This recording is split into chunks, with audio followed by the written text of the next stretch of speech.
Hello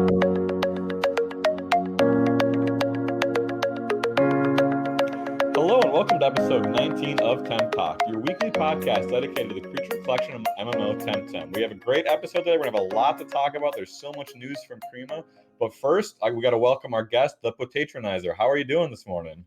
I am great. I am happy to be here. We got things started immediately. I'm excited. Yeah, so listening to this after the fact, this was our first take, okay? That's the magic of YouTube and the podcast app where I can edit. This was not a troubleshooting stream. Not one bit. As you can hear, that I'm joined by my co-hosts, as always, Gaijinbu and Kennedy. Good morning, gentlemen. Howdy. I am doing great this morning and excited for TemTalk. So much stuff. Yeah, we have so much stuff. So the main topic for today is wait. You blew past Gaijin. I spoke over him. Oh. That's okay. I mean, it's basically the standard. So yeah, we got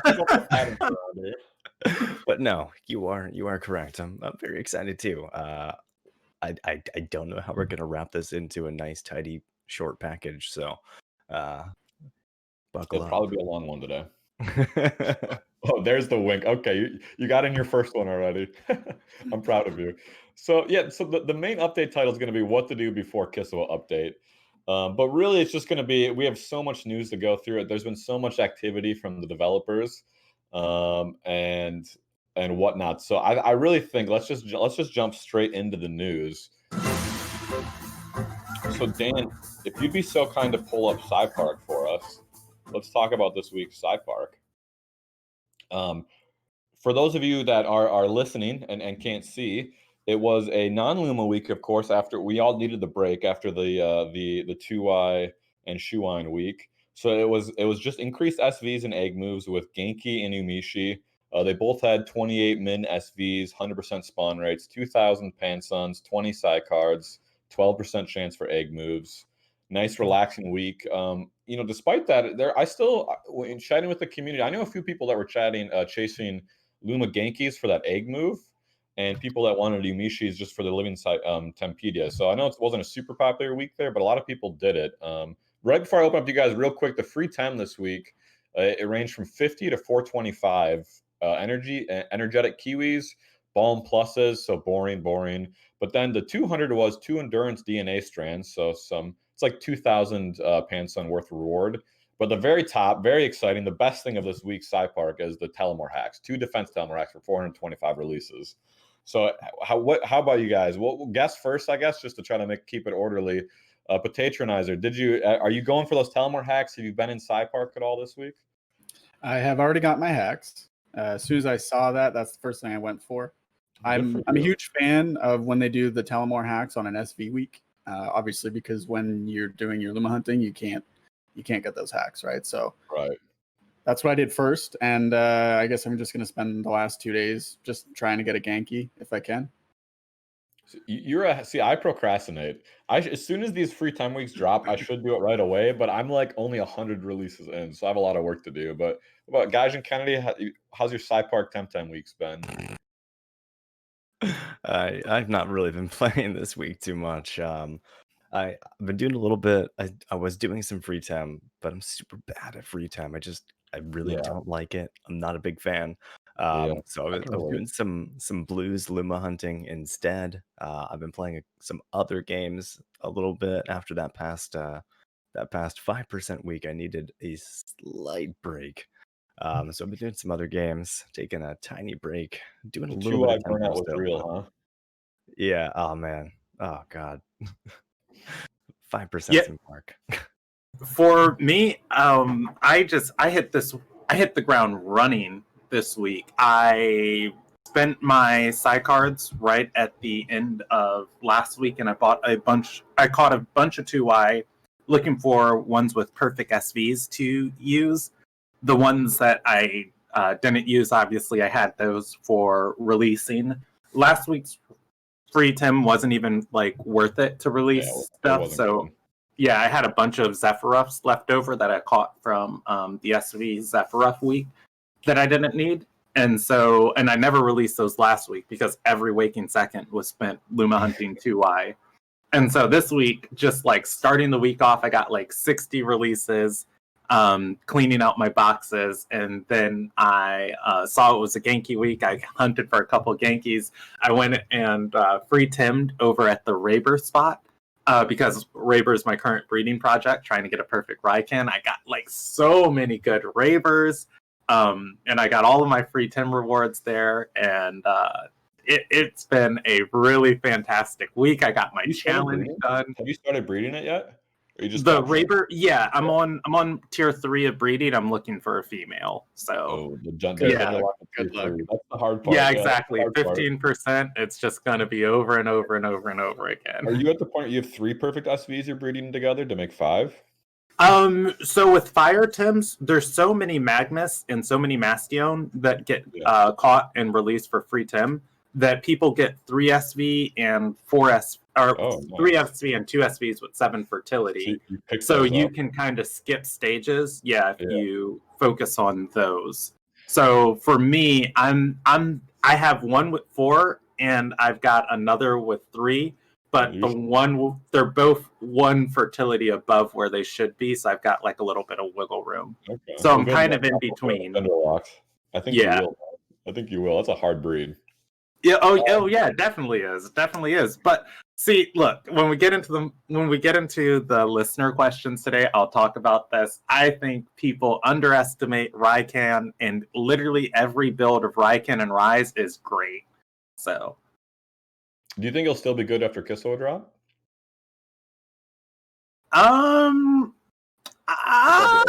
We'll see. Yeah, there'll be more Earth Tims in the meta, but Fire is still incredibly tanky. So, well, Rise is always useful too with the speed drop. So I feel like he'll always be relevant. You're right. That's never going to be bad. Speed control will always be important and competitive, right? Oh yeah. So SciPark was the least exciting part of this week, I think. Not that I don't want to trash talk SciPark, but let's keep it moving along here till the Kisiwa news drops, right? We needed it to be the least exciting part of this week. Yeah, we needed a break. Right? We all needed a break. So looking at this first tweet here, so Crema was very active, just revealing and spoiling a lot of Kisiwa stuff all week. And in a second, we'll talk about what we think that means or doesn't mean. But the first one was they finally released Skulldog. We've all been nicknaming Skulldog when we've seen Skulldog in the official art. So they made a tweet with the official reel of the number 101 Tem saying, not to be confused with their previous evolution stage. How do we want to pronounce this? Karin? Is it just Karin? I would say Karin, yeah. Karin developed stone-hard horns and skull extensions used for digging out roots, defense, and status signaling within the herd. And then they of course I think you got it pulled up already. They immediately made a meme about it themselves. They said that's part. Before someone else does it, yes, we already took care of it, and yes, it wants to speak to all the managers. I love how self-aware they are. So self-aware. They immediately knew it was going to happen. Yeah, I want to talk real quick on the name for Karin, because I was looking up how to pronounce this before we did this episode, because I knew if I came with like a dank pronunciation, Gaijin would hate me forever, and he's my friend. So the name for this Temtem comes from the Haswa language, and it is a combination of hyena and ivory. So it's the two combinations is Kura for hyena and Haren Giwa for ivory. From the did you see this somewhere, or did you know this yourself? It's on the wiki. They put where the inspiration came from. And out of all of the African languages that are on Google Translate, you'd be surprised that Hausa or Huasa, however you say it, is the one language on Google Translate that doesn't have pronunciation like features built into it. So you can type these in and it won't tell you how to pronounce it because Google doesn't know. So Swahili and all the other ones you can click and see how to pronounce. But yeah, this one's however you want to go with it. Oh, I see. I'm looking. I just pulled up the page. Yeah. Okay. Cool. There's not very much. I was going to pull up the wiki on stream, but let's not bother because there's barely any information on there besides that tweet line and what you just said about the names. But very cool. And then keeping right along with the Kisiwa hype train that they seem to be trying to build. They made another post called Kisiwa menu, and they said appetizers, and there's some really great info on this that Kenny's excited about. Appetizers, over 10 new gear pieces. The main course, more than 40 new techniques, and dessert, upwards of 25 new traits. Please note, might contain traces of 25 new Temtem. Bon appetit. So this was actually the biggest news, I think. That's a lot. How long are we going to spend on this tweet right here? Just let me know. Because I know you're exploding with energy about this, and the 10 gear pieces especially. So patronize lean back, get comfortable, prepare for a Kennedy rant here, or a monologue. I want you guys to remember how excited I was about Kisiwa, because I said we might get 3 new gear pieces, and my speculation was, oh my gosh, why would somebody call me literally right now? Because they know they want to talk about it. Yeah, exactly. So my speculation was something to deal with poison ticks, because Toxic's going to become really strong when you start pushing winds out of the meta. Something to increase the damage you deal with water moves, because obviously we're going into the earth area. And then maybe an item to reduce like the amount of damage you take from earth moves. And like those 3 things were my first speculation of just like what we would be getting and how much that would change the meta.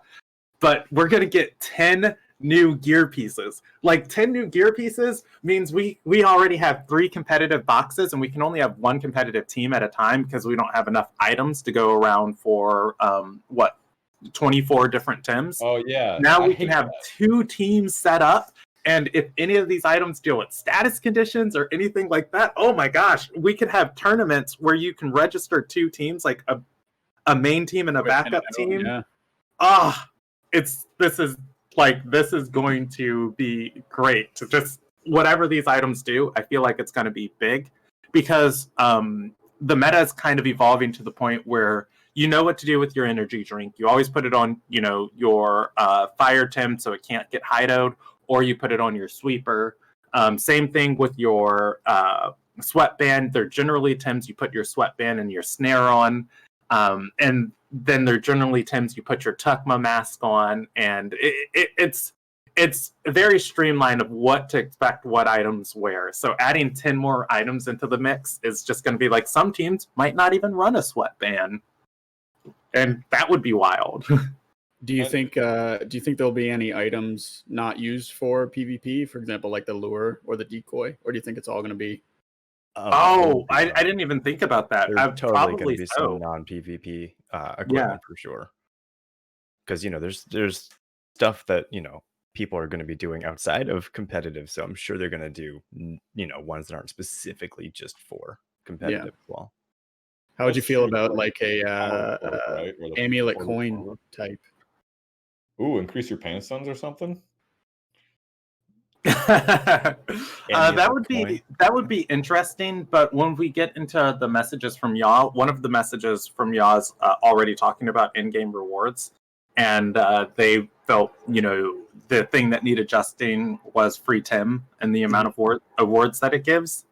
So I think they'd be very hesitant about just flatly doubling the amount of money you get, especially if that would work on like rank ladder or something. It wouldn't be a double. It could just be It should only be PvE wise, definitely not competitive. Yeah, because like competitive, if you get up in the ladder, you get like 3,000 to 4,000 per win. So you gotta be really 15 minutes to get 15 minutes in a game and you get 8,000 pan suns, like that would be way too much. No one's gonna use a hold item for money on their competitive team. They're gonna this would totally be for PvE. Well, a lot of the big players, they farm ladder for money rather than trying to fish out great matches. If they want great matches, they challenge other players directly. I could see an item that's like every time you knock out a Temtem or capture a Temtem, get like 15 pan suns or 20. That would be kind of cool. No way, 15 pan suns? That would be way too much. 5 pan suns. 1 pan sun. Well, how about one pan sun? What about even when you just I don't know? Are you being sarcastic? Or you think that'd be too much? That's too much. I'm being realistic. Quick, do you know how you often can just take people... Nesla to the side park spawn or the side path spawn and just chain lightning? Or maybe it could be like on just releases, right? And then maybe if it's not a flat amount, maybe a percentage increase on the release amount. But my point is being like those encounter-based Pan Center rewards, something that increases that just slightly, right? It wouldn't even necessarily need to double it. I'd like to see an item that guarantees a double encounter every time. Oh, that'd be cool. Or even just increases the odds of a double encounter. 50% one of my encounter, I favorite think, is perfectly fine. Increasing that even further, you're just further increasing the chances of Luma odds. I don't like that. Gaijin's always, as a policy platform, I'm learning about if we were all politicians and we had dockets and policy platforms for what to do in Temtem, I would know that Gaijin's would strictly be no increased Luma odds. Kenny would be increased Luma odds. I don't know where I would be, but it's like the left and the right here with these two. Yeah, definitely not increasing Luma odds further. See, for me, the community would hate me for my stance on Lumas. I think everybody should get one Luma. It should be on your Tamer card. It's a buddy slot, and whatever Temtem you drag into that slot becomes a Luma. And then when you drag it out of that slot, it is no longer a Luma. And you can only change the slot once per day. And that is my Gulag Comrade Luma solution. We talked a lot about the gear, and I want to wrap up on this, just move to the next one. But I think quickly for you guys to chime in, I mean, we're focusing on the 10 gear pieces, but 40 new techniques, is that more or less than we were expecting? That's way more than I thought. Way more. I was thinking maybe 15, like 20 tops. Yeah, same. I think this is going to shift. I think this is going to shift up. We lost Patronizer. We'll have to, Dan, this will be testing your OBS skills on the fly. Oh, no, he's coming back. Okay, good. Sorry. Welcome back. Turn your cam on when you get a chance. I think Kisiwa was going to switch up the meta way more than people were thinking. I think we all knew it was going to switch it up with 25 new Tems. But now knowing that's 25 new Tems, 40 new techniques, 10 new gear pieces, and all these traits, it's really going to be a very different landscape. It's a lot. In a very healthy way, it'll be a lot. And just FYI, Dan, you need to, click into Discord. Okay, it looks like it's working. You're good. You got it working. Perfect. Good job, everyone. So I think it's crazy. I think it's really exciting. I'm even more hyped than before for it. Anything else on this before we look at the next thing? I just like that they're actually teasing that kind of stuff, right? Communicating. Yeah. Right. I tried not to go into too much because I didn't want to run over everybody. I will tackle the 40 techniques, the new traits, and the 25 Tems before we move on this. So on the techniques, we know a lot of those we know a small chunk of those are going to include techniques for Gaialis. It is confirmed Gaialis is getting a rework kit inside of Kisiwa. Right. So that's cool. The rest of them we'll see. I'm hoping we get some earth and melee moves, which would be ridiculously cool. Onto the traits. I can't even begin to speculate about the traits. On-swap traits. Yeah, on-swap traits are way too overpowered. I hope we don't get any more of them. Kinu and Rise define enough of the game with being able to swap and get the effect of their trait immediately. And then finally, for the 25 new Temtem, we had an episode a couple weeks ago where the community pretty much knew through speculation about 13 of the new Tems we were going to get, which was about half. Q&A Angel was in chat and confirmed that they fixed and changed a lot of the spawn locations that rock climbing gear is going to lead to. So we actually don't know about half. We only know, I think, maybe upwards of like 9 of the Temtems we're going to get. So that's going to be super. That's going to be super interesting. It's so fresh. I don't want to know everything before I go in, right? So I'm happy with what they've teased so far. Obviously, we're going to get our starter evolutions, and I'm kind of fine with just knowing that. Yeah, I agree. Like walking into Temtem Blind and playing the first part of the game. Because what I do when I play Pokemon games is I'll research like every Pokemon included in the game, and then I'll put together like, oh, this is what I want my team to be as I play through the story, and rush to get that team and play through the story with it. For Temtem, I was just like, I'm going to catch what's ever cool, and I'm not going to look at the wiki until I complete the story. So every time I walk into a patch of grass, like something fresh is going to jump at me. And I remember when I found Oshera and Nestle, and I was like, these are the coolest Tims ever. Yeah, I completely agree. I went into Temtem the same exact way. I did no research. I didn't look into anything at all.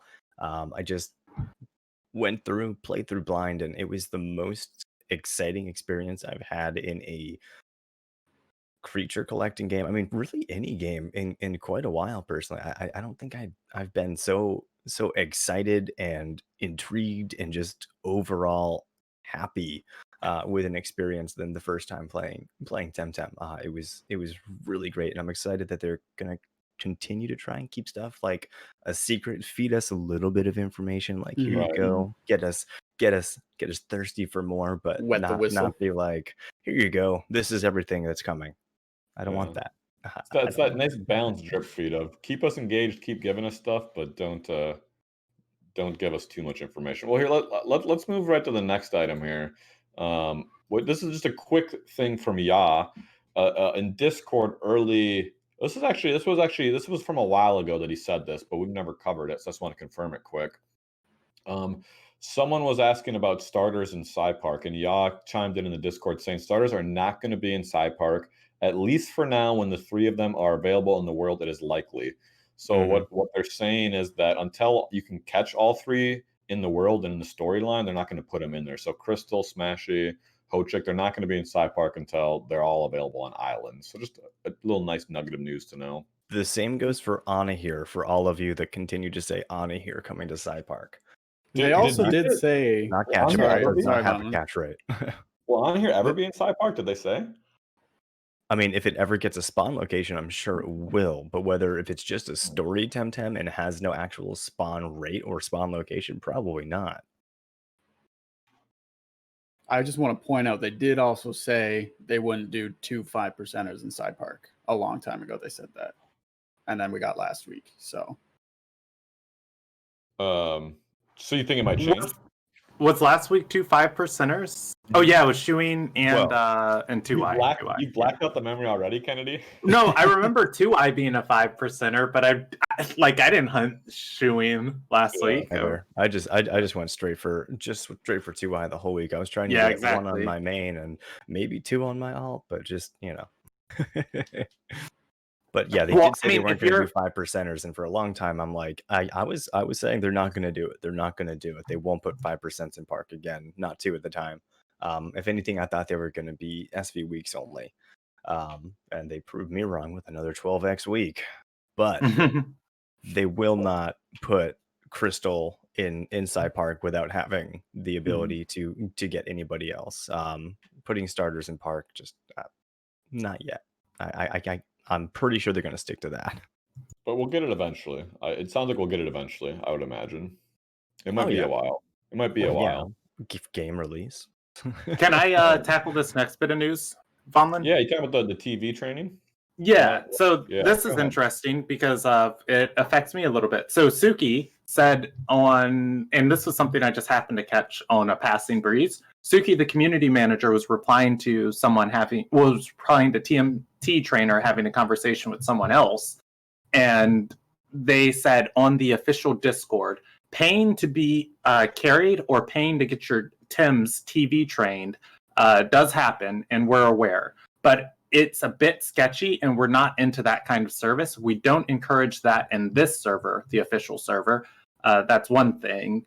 And then moving on, they said it's not that it's not allowed or that it's a bannable offense. We're just not super fond of it and would like to see it and would like to keep it away from this one server. We're not prosecuting anyone for it. Finally, they said exchanging Tims, an in-game asset, for Pansuns, which is an in-game asset, means everything is in the range of what we can see and check from our side.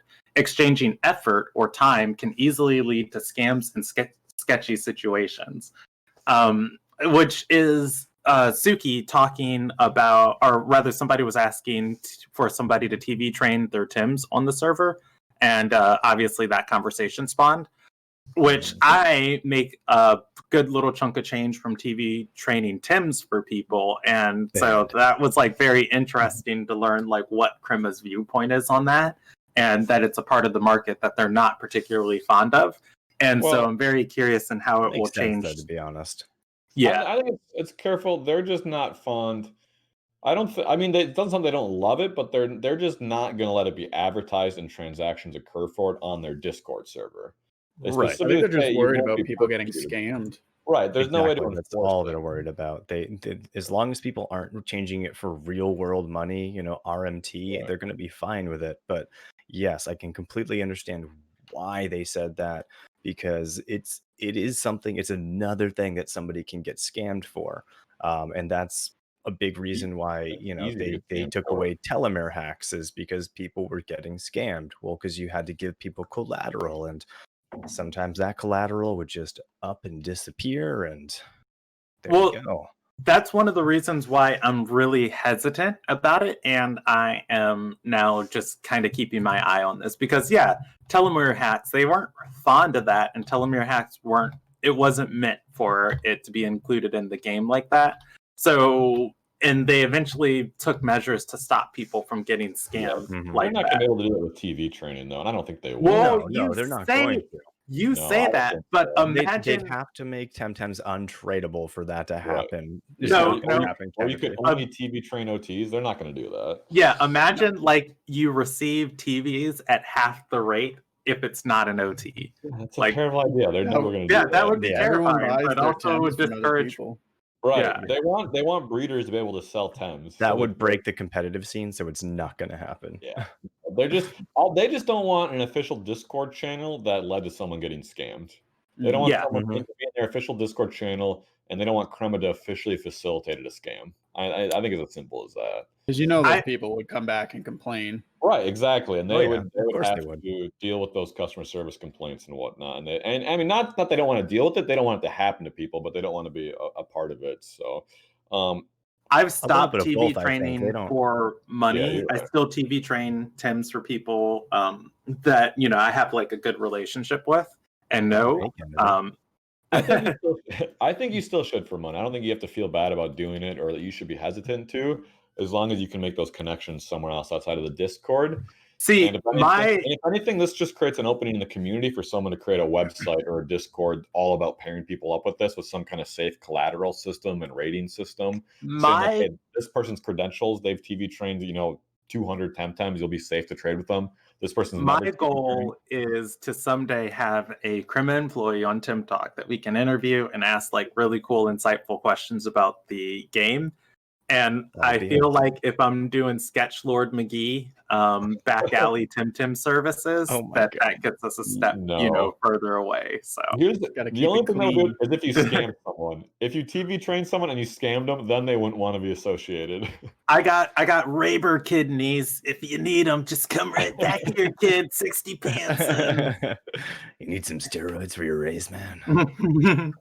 I mean, this is a great segue and transition into these other there's a bunch of trade channel changes, and I think this conversation Thank was part you of that. so much. Yeah, Great there's Great. there's a ton of changes here. I'm gonna quickly hit some highlights, and I'm gonna open up for you guys more to talk about more stuff that I didn't cover because So there's excited so about much that this. changed.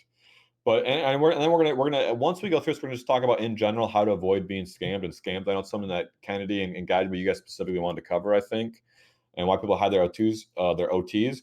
But just really quickly, I'll try to summarize this first. They created a bunch, and I haven't even looked at the channels that much. I'm just looking at the notes. They created a bunch of new trade channels for a lot of different things, and they've added more rules for the trade channels. One of them being do not withhold information when people post images for trading. So you have to have like unedited, don't You crop. can't the block screenshot. OT anymore. Yeah, you can't block OT. Apparently, that was a huge thing. Which in a second, you guys have to explain to me why this is such a big deal. But they said it's important to know who you're trading and what you're getting when posting a Temtem image. Please make sure the following are not obscured, hidden, or cropped: the name, nickname, the OT, the trait, the fertility, SVs, basically all the information. You can't block any information about the Temtem. It all has to be available. What's that, Gaijin? So I can tell you why not blocking the OT is a big deal. Yeah. So And then go ahead. Well, here, let me do these last two changes and go back to it. So some of the new changes that some of the new channels want to buy non-Lumas, want to sell, want to trade, want to sell non-perfects, want to sell Lumas, Want to buy items, want to sell items, that was all there. Want to sell eggs, there's an egg channel. There's a want to buy egg channel. A ton of channels, basically. So, I mean, you They guys have added been some, following this yeah. way more than me. Go ahead and run with it. Tell me more about it, what the changes are, why the OT thing's not good. So the OT thing, hiding OT, first of all, there's two reasons really why people do that, as far as I know or am concerned. One is it's likely a bot OT, and if somebody's selling the same bot OTs over and over and over, they probably might be connected to that bot. And the other one is I just bought this Temtem for 5 times less than what it goes for because this person didn't know any better. So I'm going to resell it for 5 times its value, but I'm going to hide the OT so the person that I bought it from doesn't realize I just bent them over. And this way I don't get any backlash for doing it. So what it does is it prevents people from doing that as often. I think there's a lot of people that do that freely because they don't have to worry about any backlash. But a lot of people worry that if the OT is visible, and now that this is all out in the open, I feel like maybe that'll happen less. Like I understand marketplaces you need to make a profit. Buying Right, and there's gotta selling be some Thames, free market and investments to be made flipping from trading. Thames, completely understand. You have to make a profit. But if you're taking advantage of somebody that just doesn't know any better, because not everybody who's selling a Temtem is just some idiot that didn't take their time to do their research. Like, first of all, finding prices is hard. It's not easy. Going through the Discord and trying to figure out what people are buying and selling stuff for is not simple. That's part of the reason why I don't buy or sell stuff. Like I looked at it early on, and trying to find prices for some of the rarer Tems is incredibly difficult because it all takes place off site. It's all through DMs. It's not in the direct trade channels, which they did fix that now because there's a discussion channel for buying and trading.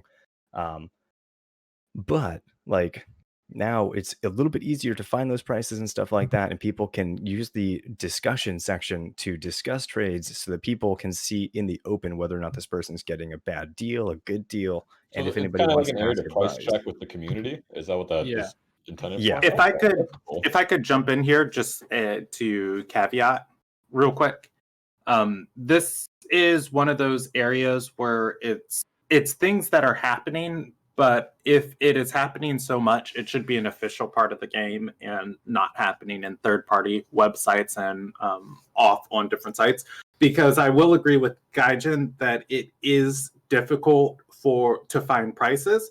But more so, I would say it's difficult for new players and people not entrenched in the community to find prices. Because I know for Enigma, there's specifically a channel of just like, this is what I'm looking to sell. What do you guys think I can get for it? And then, members of it will say like, oh, about this price. And then there's also a website, if you search Temtem prices, that has the price listed of every Temtem that's in the game, the different SVs it has, the different traits it has, and how much it would be worth if it was a Luma and if it's not a Luma. And That's not updated those that are often though, right? Yeah, it's not super. Yeah, it's not super updated, but those are things that exist that new players just don't know about. And then the most, and I just want to put this information so people have it. The easiest way to check a price for a Tim is go to the channel that you're buying in or you're selling in, and just search that Tim's name, and then it'll pull up all the posts that list that Tim, and you can see what other people are selling To be it for. more specific to that, in Discord, go to that channel, type in the search box, and then click search in specific channel, and it'll default to the channel you're in. Yes. And then type in the Temtem's name, hit enter, and it'll highlight all the messages. But that's 100% how I do all of my price checks. So the Patreon, Yeah. all these trade channels, I think you got some info you're looking to get in. What do you think of all this, or what's your take on it? I think they added maybe a little too much. Too many channels? Too many channels. Yeah, it's a little more difficult now to find what you're looking for. Whereas you used to be able to just pop in, I think they had like 4 channels. You just pop into each one, check the last couple messages. Well, because now they got the 6-hour cooldown, right? So that's not being flooded with the same people posting the same thing. So that change I think was great because it actually allowed you to see the recent posts and maybe posts that you missed over the last couple hours without getting flooded with spam. So I think that was great.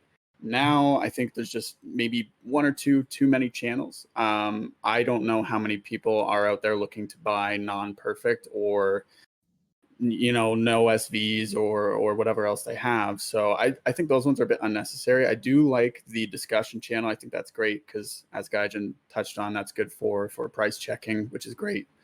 Because I'm frequently in the market, but I admit I don't know prices. I mean, they change all the time. Depends on your stats, obviously. Like one TV or sorry SV here and there changes the price, right? So I think that's probably the better change, as well as the no doctoring to the photos. They did add kind of a disclaimer afterwards, like because people sometimes they want to sell in bulk, right? So they can't post a single screenshot of each tem for everyone they want to sell. So they are allowing like a screenshot of the box basically in your computer, and then you have to have your OT listed somewhere on that photo. So that is like the only exception that you can alter a photo is you can take a picture of the box.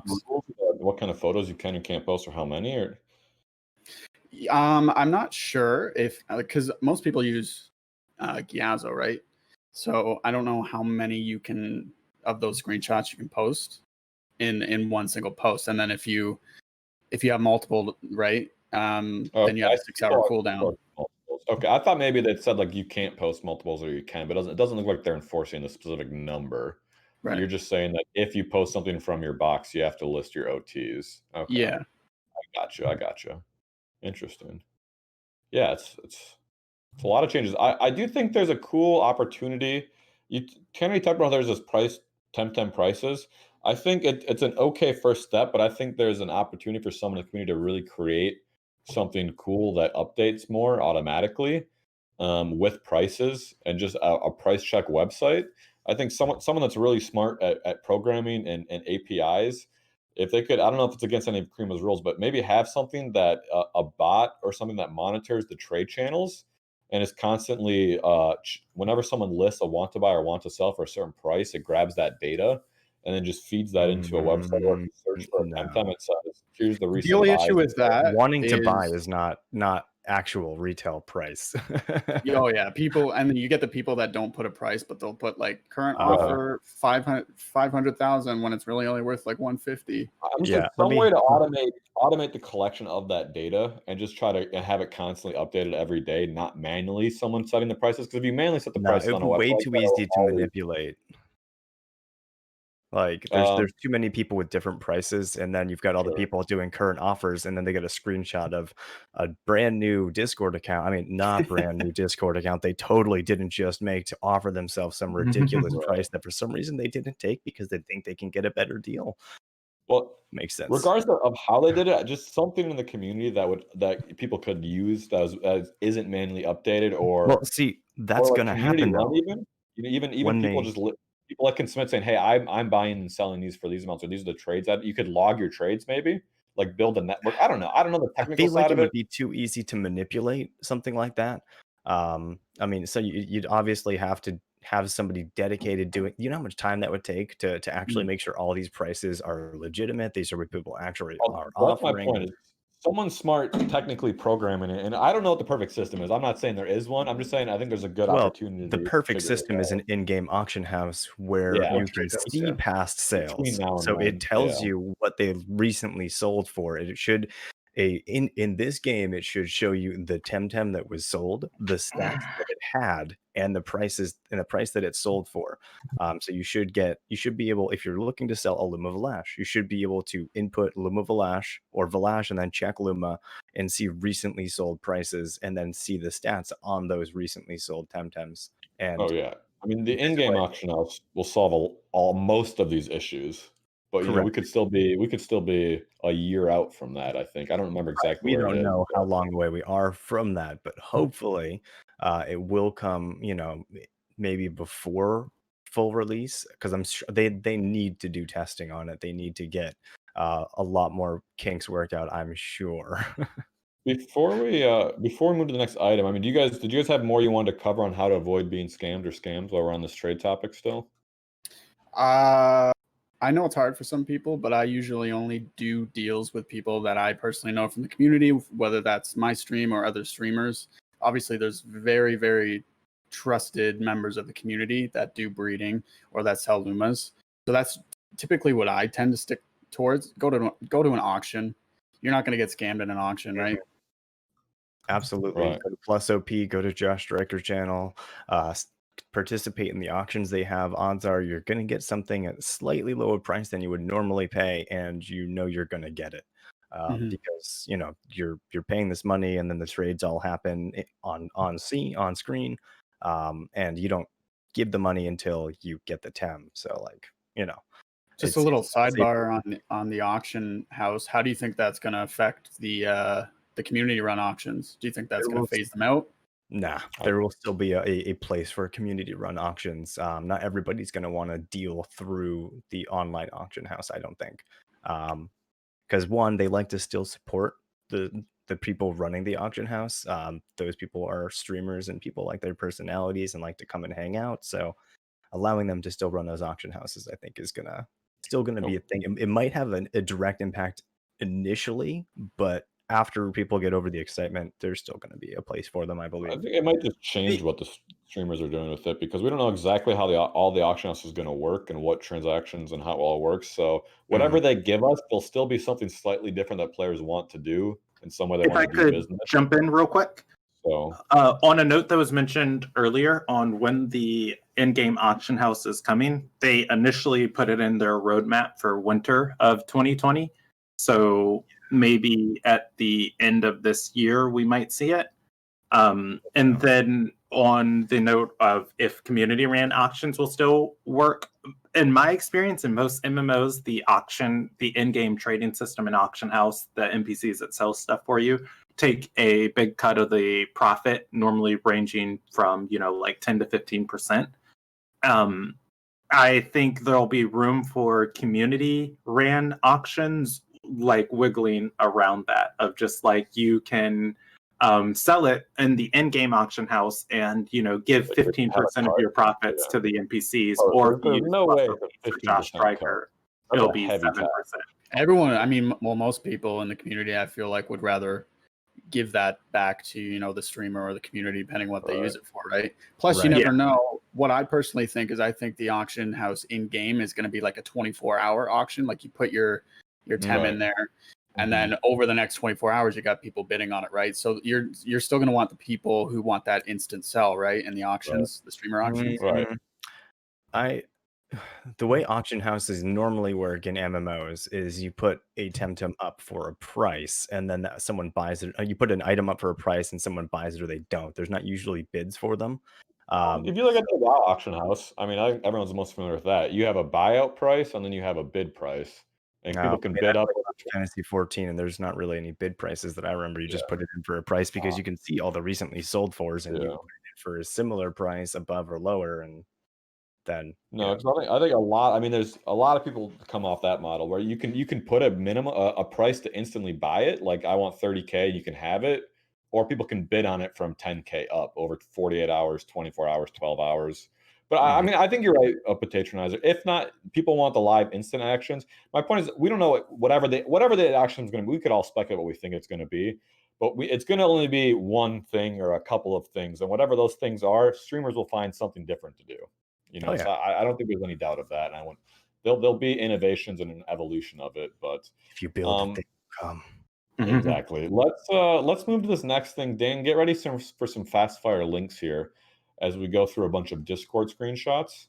So we just got some good information from, I think, it's from Ya and Suki in general. And the first one being is someone asked in Discord, will digital Temtem be reasonably available during story? And Ya replied, yes. So we are going to be able to get digital Temtems. They're not going to be super rare, like it's just a one-off thing like Anna here. There's going to be digital Temtem to get.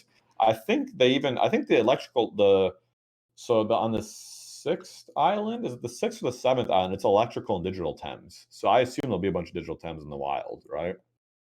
I believe so. Sapunku, I think, was the name of the island. But yeah, they should be available in the wild. I don't think they're just going to be story-related Temtem. I think that would not please people. This game's dragon type, so Now, the silicone items. It's widely believed that those are going to have something to do with the digital. Because I can't remember if it's the chunks or the shards, but in the description it says used for, I think, creation is what they use the creation of digital TEMs. So interesting. That's cool. That'd be interesting if you don't capture digital TEMs in the wild, but you do something like at a factory with items or something. I don't know if they do that, but that'd be interesting, right? That's not a traditional capture mechanic, it's something else, whatever that may be. I don't think that'll be the case, but it's interesting to speculate on. Mhm. All right, so the next thing Yah was commenting on is someone asked, have you guys ever mentioned anything about if how remaining Temtem will work? Will it be possible to acquire OTs? And basically, they just said there are no details yet. Feel free to post your ideas in the forums. So they didn't specifically have plans on renaming, but I think there's been talk that eventually they might add some kind of renaming mechanic or they may or may not. But they're saying that it's open for discussion, and then they don't have a final decision on it, and they're looking for feedback on their official forums. Don't go to Reddit, don't go to Discord, go to the Temtem official forums, the suggestion area, and put your ideas there. How do you guys think? Any comments on the naming Tems? I find it strange that was not A base feature. their plan from the start. Like not necessarily implemented right away. I understand that why it wasn't, but it's kind of strange that that wasn't like their forethought to put that in, because I think most, if not all, players can agree that's something that we would like in the game. Yeah. So especially right now where you catch a tem and it gives you the option to rename, and when you start playing the game, it does not tell you this is your only chance. Yeah. But you know, if you hit TemTalk before hitting rename, it doesn't give you a warning that pops up that says, warning, this is the only time you'll be able to nickname this Temtem. Are you sure you do not want a nickname? I mean, of course, they could add the dialogue box that says, do not show this dialogue anymore. And, you know, just let people know initially, you know, because if there wasn't something they were planning, you'd think that they might have thought of that, because they did think of the one in the trade, which I know trading is a little different because trades are final. You don't want people getting scammed. They need to know. But also, nicknaming Temtem, you know, most people have played Pokemon. You can rename Pokemon. So they just probably assumed, like me, oh, I can nickname this later. It's fine. I'll just put it in the TemTalk and I'll keep moving. in Pokemon, you have to go to a specific renamer usually, right? Or nicknamer? Yeah, just like the same thing with the moves. You have to go to some guy who teaches your Pokemon that once knew. Well, I think the one thing I like about the name system now is for breeders, it adds value to eggs. You can get more money for your eggs, and that's a very nice reward because breeding is so expensive, and you got to try to recuperate all the DNA strands costs. So having a few eggs to sell at the end for extra money is super nice. So I agree that they should have another way to rename. I hope it's like a rename guy that charges a fee of like 5,000 pansons, which I know people that just want to rename don't really like that would be cool. option. But that way the eggs don't lose their value. Because you Yeah. can either pay 5,000 to rename it or pay a breeder So 4,000 extra for an egg. Here's something I think should be done. I think that if you're being traded or buying a Temtem from someone for Pansons, I don't think you should be able to change its nickname. I think only the original tamer should be able to change its name. And people have mentioned before about changing OT on Temtems. I don't think that should ever be a thing. That should never happen. OT changing should never be a thing. If you didn't catch it originally, there's no way you should ever have the OT. That doesn't make any sense at all.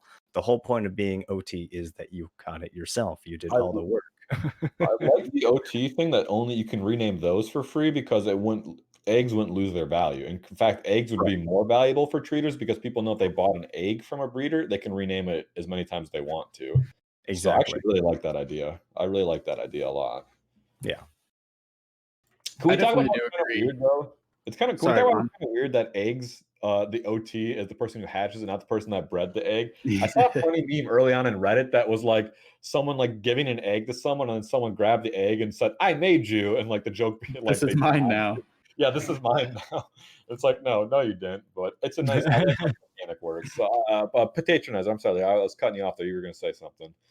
I was just agreeing with Gaijin, especially at the start of the game, because personally, when I played, I wanted to learn all the names of the Temtem, so I didn't nickname anything. And obviously, as Gaijin said, you can't go back and make that change, right? So for new players, I think that's something too, because you get the people that want to nickname everything, right? But then they have a harder time learning the Tems because they don't know the name. And I think there's definitely something that needs to be added where you can change OTs or the name of your OT. I just replayed to the start of my alt, and I was like, oh my god, there's all these tutorial tips popping up. I forgot about this. Just put a tutorial pop-up box that says, when you catch your first Tem, hey, by the way, this is going to be your only chance to rename it, so, moving forward. So at least there's that one chance that people could read that at that point. When you catch your first Temtem, I think that's what it should say. Or even when they give you your first Temtem, actually, it should pop that up. Be like, right. When you pick your starter, first catch or encounter a Temtem, this is the only time you can rename it, because people don't know. And exactly like Potatronizer was saying, I wanted to learn the names. If I nickname every single Temtem I catch, I'm not going to learn the names, because I'm coming from playing Pokemon for the last 20 years. So when I first started streaming, it took me forever to stop calling them Pokemon. I know, same. I keep calling Pokemon Tims. I watched a Pokemon competition or tournament the other day, and I was like, "Oh man, that was a great move with that Tim." Pokemon. I still play Pokemon Go, and I'll be like going out on Community Day. I'm like, all right, let's see how many Lumas I can catch today. It's a real problem. It's a real problem. In the very first few episodes of TemTalk, I kept calling them Pokemon, and then now I don't do it. Now I call them Temtems and Lumos and all that. But I was playing co-op. We have it, folks. Go back and watch the first few episodes of TemTalk, and everybody meme the crap out of Von. If I could jump in on this egg discussion real quick, and nicknaming. The other thing that is important to keep in mind is that we don't have access to the full market yet of items in game. Like, they plan to add telomeres, a much easier way to get telomeres in the future. There's also an item called a fertility enhancer, which adds 1 fert to your Temtem. I think that is going to be super duper duper mega valuable if it's tradable. Your mic, and I've been trying to hold this back, but you keep doing it. Wait, what's up? You're moving it. I think it's Ken. I don't think it's you, Patron. Maybe it's you, Patronizer. Like, someone keeps bumping their mic while they move around. Okay, yeah, I keep hitting my mic cord. That might be me. So, anyways, there is a fertility enhancer, which I think is going to be mega valuable whenever we get access to it in game. That adds 1 fertility to your Tem, which means any Lumas you have, you can make 1 more Luma egg. Any perfects you have, you can make 1 more perfect, etc., etc., etc. If those are tradable, then they're just going to be sold high. But if they are not tradable, then I think we'll get into a situation with telomeres where you can't use a fertility enhancer on a Tem that's not your original tamer tag, which will then still have value for all of the OT tags and for eggs.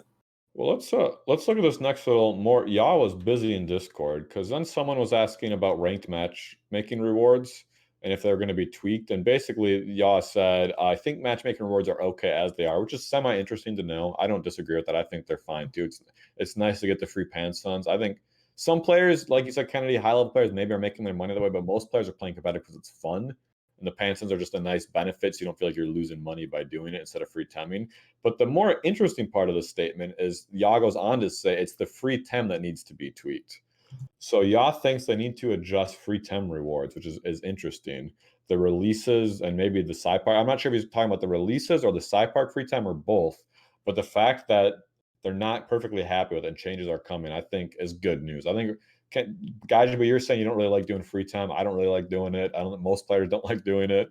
So yeah, it's interesting. What do you guys make of this? The only benefit of free Tem is the Luma chance, in my opinion. There needs to be another, like, the chance to find a Luma when you're free Tem. While you're doing it, yeah. There needs to be another way to make money outside of PvP and free Tem for sure. Oh yeah, I'm sure breeding, because not everyone wants to get in the breeding, right? Right. I will say one nice way to free Tem is if you are breeding, it's a very fun way to you need to get a bunch of 50 single SV Tems. That's the easiest way I've been able to swallow doing free Tem, is being like, okay, I wanna breed Okluras. I'm gonna go farm Okluras for 50 SVs, and all the ones I release will be like half of my free Tem for the week. And it won't feel like I'm doing free Tem, it'll feel like I'm just breeding. But I'm doing the 2 birds with 1 stone. But yeah. Now, I want to actually tackle this and say it's the flip of what you were saying, Vonlin, of a lot of pro players farm ladder for money. Mhm. When you get above like 1,300, you start getting about like 2,500 to 3,000 Pansun per win, and then most players, who can farm ladder can get up to 1,800 Pansun easy peasy, or 1,800, 1,700 TMR. I gotta And stop you right there. Two things. You're saying most pro players and a lot of players. You're talking about most pro players, a very small subset of the community. We're talking about a dozen players, a couple dozen players. Yeah. This is So like a percent of the player base that make their money this way. If- 99% of the players this doesn't apply to. your max Pansun per hour in game currently is Kakama C Note, which is 7K per hour. It's way more than that. 7 to 10, depending on your efficiency. Yeah. I think you 10 can. is like the 7, max. 7 to 10. If you are farming ladder and you are getting games every 5 minutes, and you are winning, let's say you play 4 games in an hour, and if you can at least win 3 of those, I mean, that's the laziest like approach to farming ladder, and that's going to net you the same amount of C note. But if you win more of those, or if you're able to queue quicker into matches, or you're playing a Crystal Spike Tim and you lose and win. Karth did a stream of this before he stopped streaming Tim. He got his Pansuns per hour just playing games as fast as he can, either winning or losing. I think he was at about 27K per hour from just farming ladder at the 1,300 mark. Yeah, unfortunately, you got to be really good for that, though. I think well, it's no, great his to have team another. It was not a good team. It was 4 Crystal Spikers. Pick as many Crystal Spikers as you can. Keep clicking Crystal Spikes, overexert and die or kill everything. It might not have been a competitive team, but to Patronizer's point, you have to be very smart about he approached that very methodically and knew how to gamify that system, and most players aren't going to be able to do that easily, right? Yeah. It's nice to have that additional option to earn Pansuns. The only issue is it's not as reliable as free temming. Free temming is boring, but it's more reliable. You're guaranteed to get that Pansun reward, right? Whereas if you could have a couple bad games and you waste an hour, right? Mm-hmm. PvP. I agree. Well, let's talk about this next reveal. Let's keep this moving. Okay. Still moving along here. So another thing that Yaw commented was on the housing. He said, housing has one very cool thing I haven't seen in any other game, implying that they have some unique feature for housing that we haven't seen done in games before, which I think is awesome. I'm sure he's hyping it up, and who knows exactly how cool or unique it will be.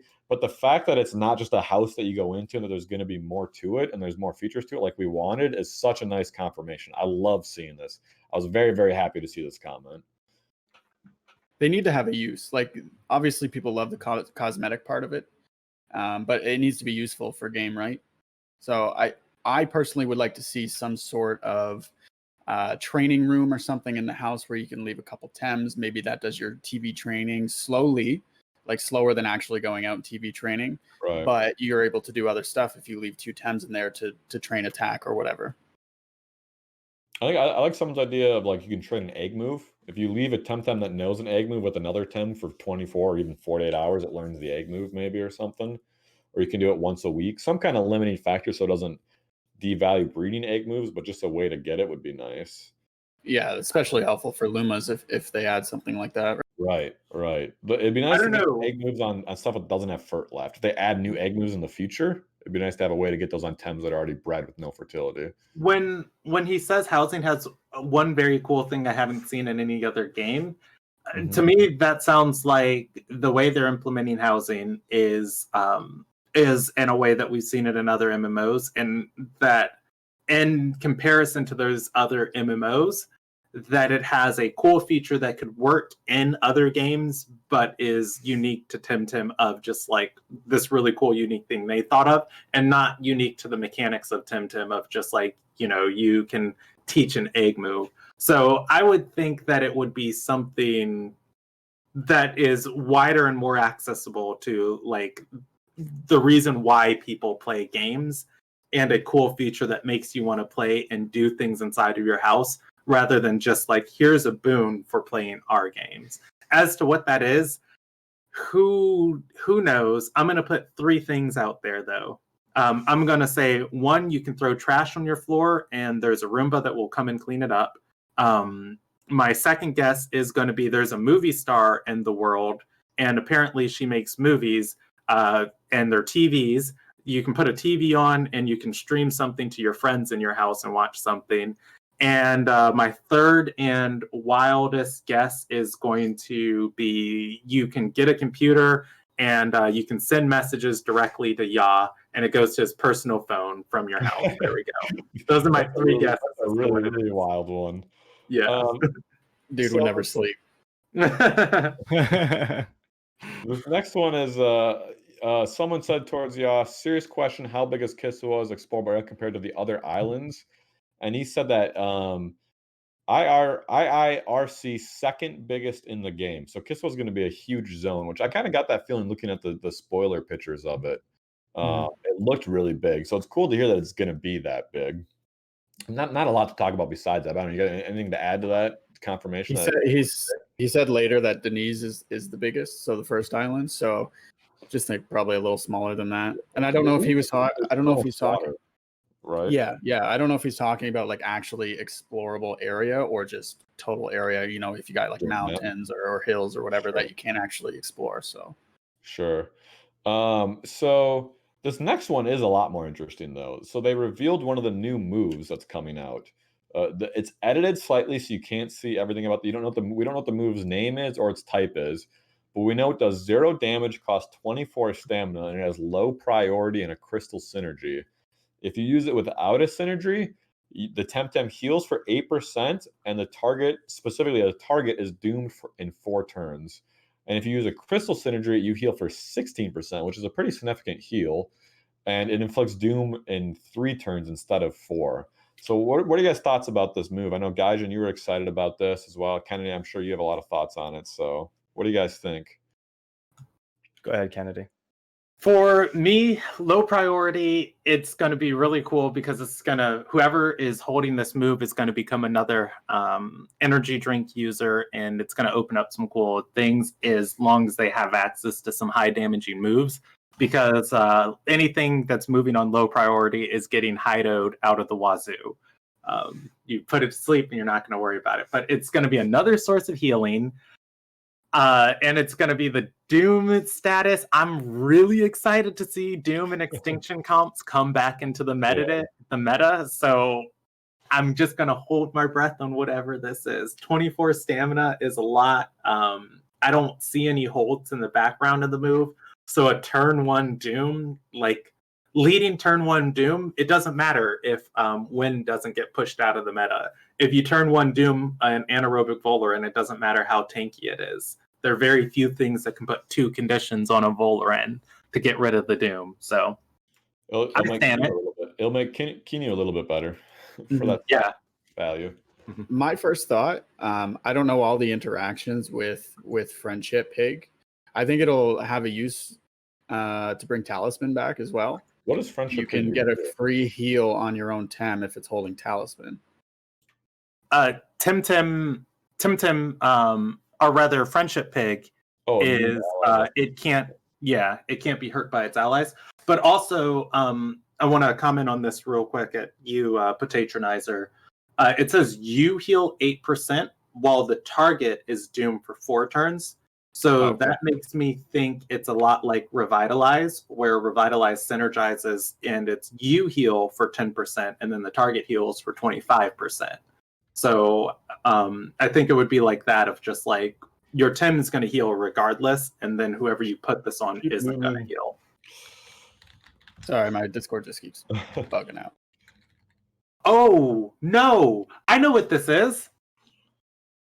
I'm okay. I'm going to take a big, huge guess here. It is blurred out, but it says blank, blank, blank, but it won't suffer intruders. You heal 8% while the target is doomed for 4 turns. Inside of the Temtem trailer, there is a spot for a mythical Temtem where you go into like its lair and your tamer like shocks back. As like, you know, you've kind of come into this place and there's a big shadow looming over you. What if this is a signature move for a Temtem? Because the only reason I could think that this would be blurred out is because it's giving information about the Temtem away. Because look in the second synergy, used in combination with the Crystal ally, blank heals 16% and inflicts doom for 3 turns instead of 4, which makes me think that the name of the Temtem is there, of just like, this Temtem won't blah blah blah blah blah, but it won't suffer intruders inside of its lair like it wouldn't like it. So I don't think this is going to be a move that shakes up the meta. I think this is going to be a signature move for a Tim. I like that. Perhaps I like story Tim or a mythical Tim. Go ahead. I cut somebody off. Oh yeah, patrons. What were you saying? I was just saying I like that take. That's interesting. I didn't even think of that. Do you think it'll be on a mythical Temtem? Because we're not going to get a mythical Temtem in Kisiwa, right? Yeah, depends on if we get our skates back. We do fight. We aren't. Before we have the roadmap specifically says when we get the mythicals, and it's not. It's not right now. It's later that we get the first mythical. I have to pull up the roadmap, but I do like it being a signature move for a Temtem, and I like it. I like if it pairs with a Crystal Tem, it could be furthering the Anahir story. The intention being that maybe you pair it with Anahir or something. I don't know. Just a random speculation. It's a good question. I mean, it's a really curious move, and I love the idea of healing while you doom someone else. So now they have to panic and consider how they're going to play that. Yeah, it seems really interesting. And not only does it add like a sense of urgency to your you know, your PvP, does it, you know, to the person you're battling, they now have to worry about, 1, do you have this move? 2, are you going to use this move? And 3, when you've used it, how are they going to counteract it? So it adds a little bit of a mind game ability, so you can possibly just keep it or not have it, or just use the Tem that has it to mess with the person. But I'm really excited to see how, if this is a move that's coming, I want to know what else is coming, because this one looks really interesting to me. It's scary and amazing at the same time. Yeah, and we'll get access to Sparzy at some point in the future, and Sparzy just has a move where it's just like, and you're doomed. Yeah. So Doom comps, I want to see them. It's do you think we're gonna get? Oh, go ahead. Go ahead. Sorry, I was just gonna say, do you think we're gonna get any other status conditions than what we have now? New status conditions? I don't think so. I think they would have told us, because I think the status condition page already lists at least one status condition we didn't have, didn't it? Yeah. There's one status we don't have access to. I mean, it's the exile gain access one. to that. Yeah. What does that do? But exile is a Temtem can't benefit. It doesn't contribute, and it can't benefit from synergies with other Tems. So you can knock off that combo move there. Yeah, they did make the alert status condition from a community suggestion after, you know, seeing everything going on in game and the community providing feedback. And so if we got alert added to the game, that's not to say that there isn't room in the future for them to add more status conditions. I just don't think it's on their roadmap. It'd probably be an as needed thing.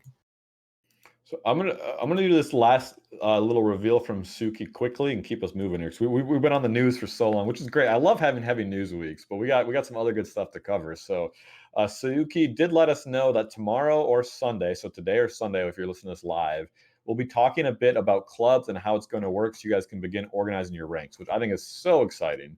I say I want to skip over this quickly, but it's actually such a big hot reveal. I think I kind of forgot that clubs were coming finally. And now I'm all excited for it again, that we're going to have in-game clubs within a couple of weeks or less. You know, I would love... a lot of the Enigma players are probably going to hate me for this, because Enigma's such a powerhouse right now in the competitive scene. Right. I would love if there's a limited number of player slots inside of clubs and guilds, so that, you know, more of them have to form. And I would love for there to be like an Enigma Gold and like an Enigma Crimson or something, of like having to split the club in half and having a civil war every time we go to the tournament. neither of us are good enough competitive players, and we wouldn't make it into the primary Enigma club if that happened. You can get like third or fourth tier though. Hey, you joke, but in out of 2 games, I took Crane. 1 off of Huron Crane. You Just did I beat took Huron 1. Crane last night. Yeah.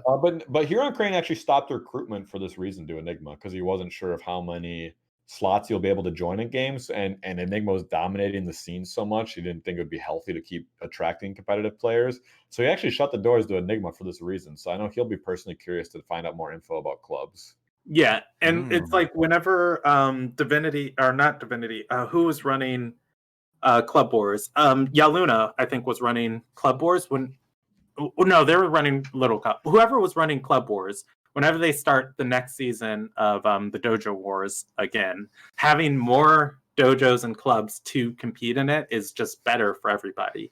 More people have fun, more games get played, more interesting strategies get seen, and it's better. So I respect Huron a lot for understanding how dominant of a force Enigma's come and saying, okay, we don't know more. This is gonna be healthy if we get more. I think he's very cognizant of that fact, and he's not just all about winning and dominating the scene as much as having a healthy competitive community. So yeah.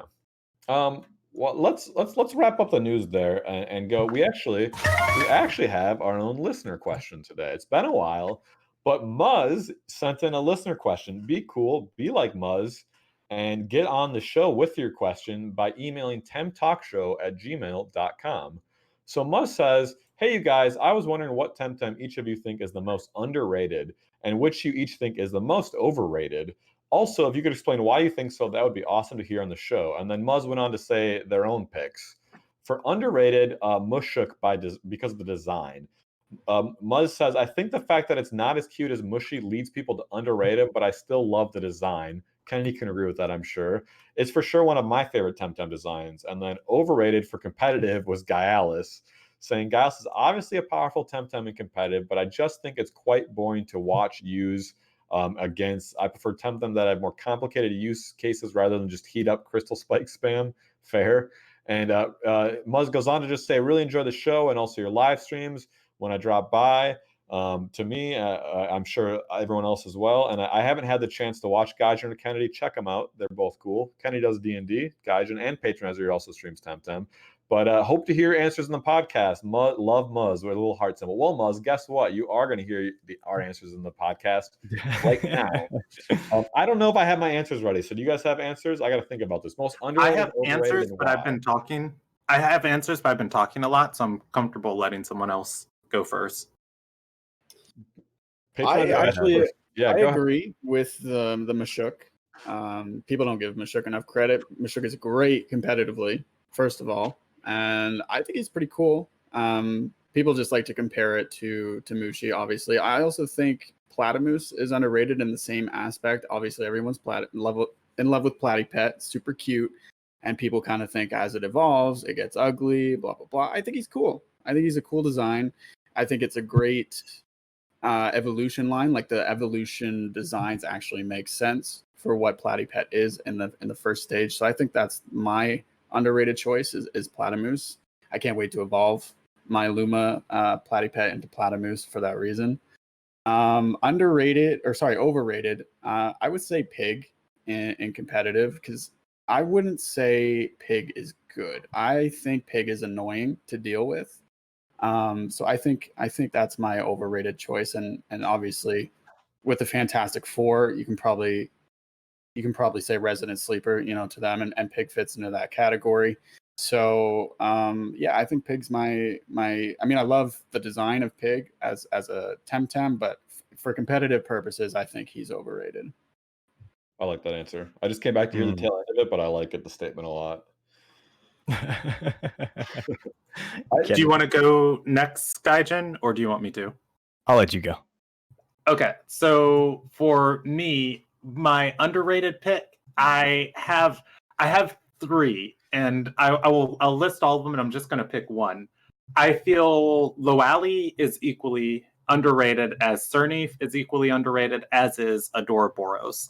And real quick on Loali, the reason why I think Loali is underrated because it has Botanist as a trait, and it doesn't have any good nature attacking moves, but we could still get nature technique courses because all of the technique courses aren't in the game yet. So if it gets a great nature attacking move, Loali is going to be a very strong Tem. Interesting. Loali is very not rated well, so I guess that's a good pick for underrated. Yeah, but I'm going to say Cernif currently in game is underrated. It looks ridiculously cool. It's hyper defensive. It can have an infinite amount of attack bonuses, and it has great attacking moves, and it can heal itself. The only issue it runs into is the current amount of toxic Tems in the meta, but if you're smart with it and you run Colosity instead of Settling, Cernif is a monster. Overrated, I'm going to say I agree with Gaialis. Gaialis, I like its design and I love its Wikipedia or its Tempedia entry, talking about how all it wants is just hugs. And the problem though, where I say Gaialis is overrated, is like Gaialis is a great Tem. It defines the meta scene, and a lot of people are like Gaialis is overpowered.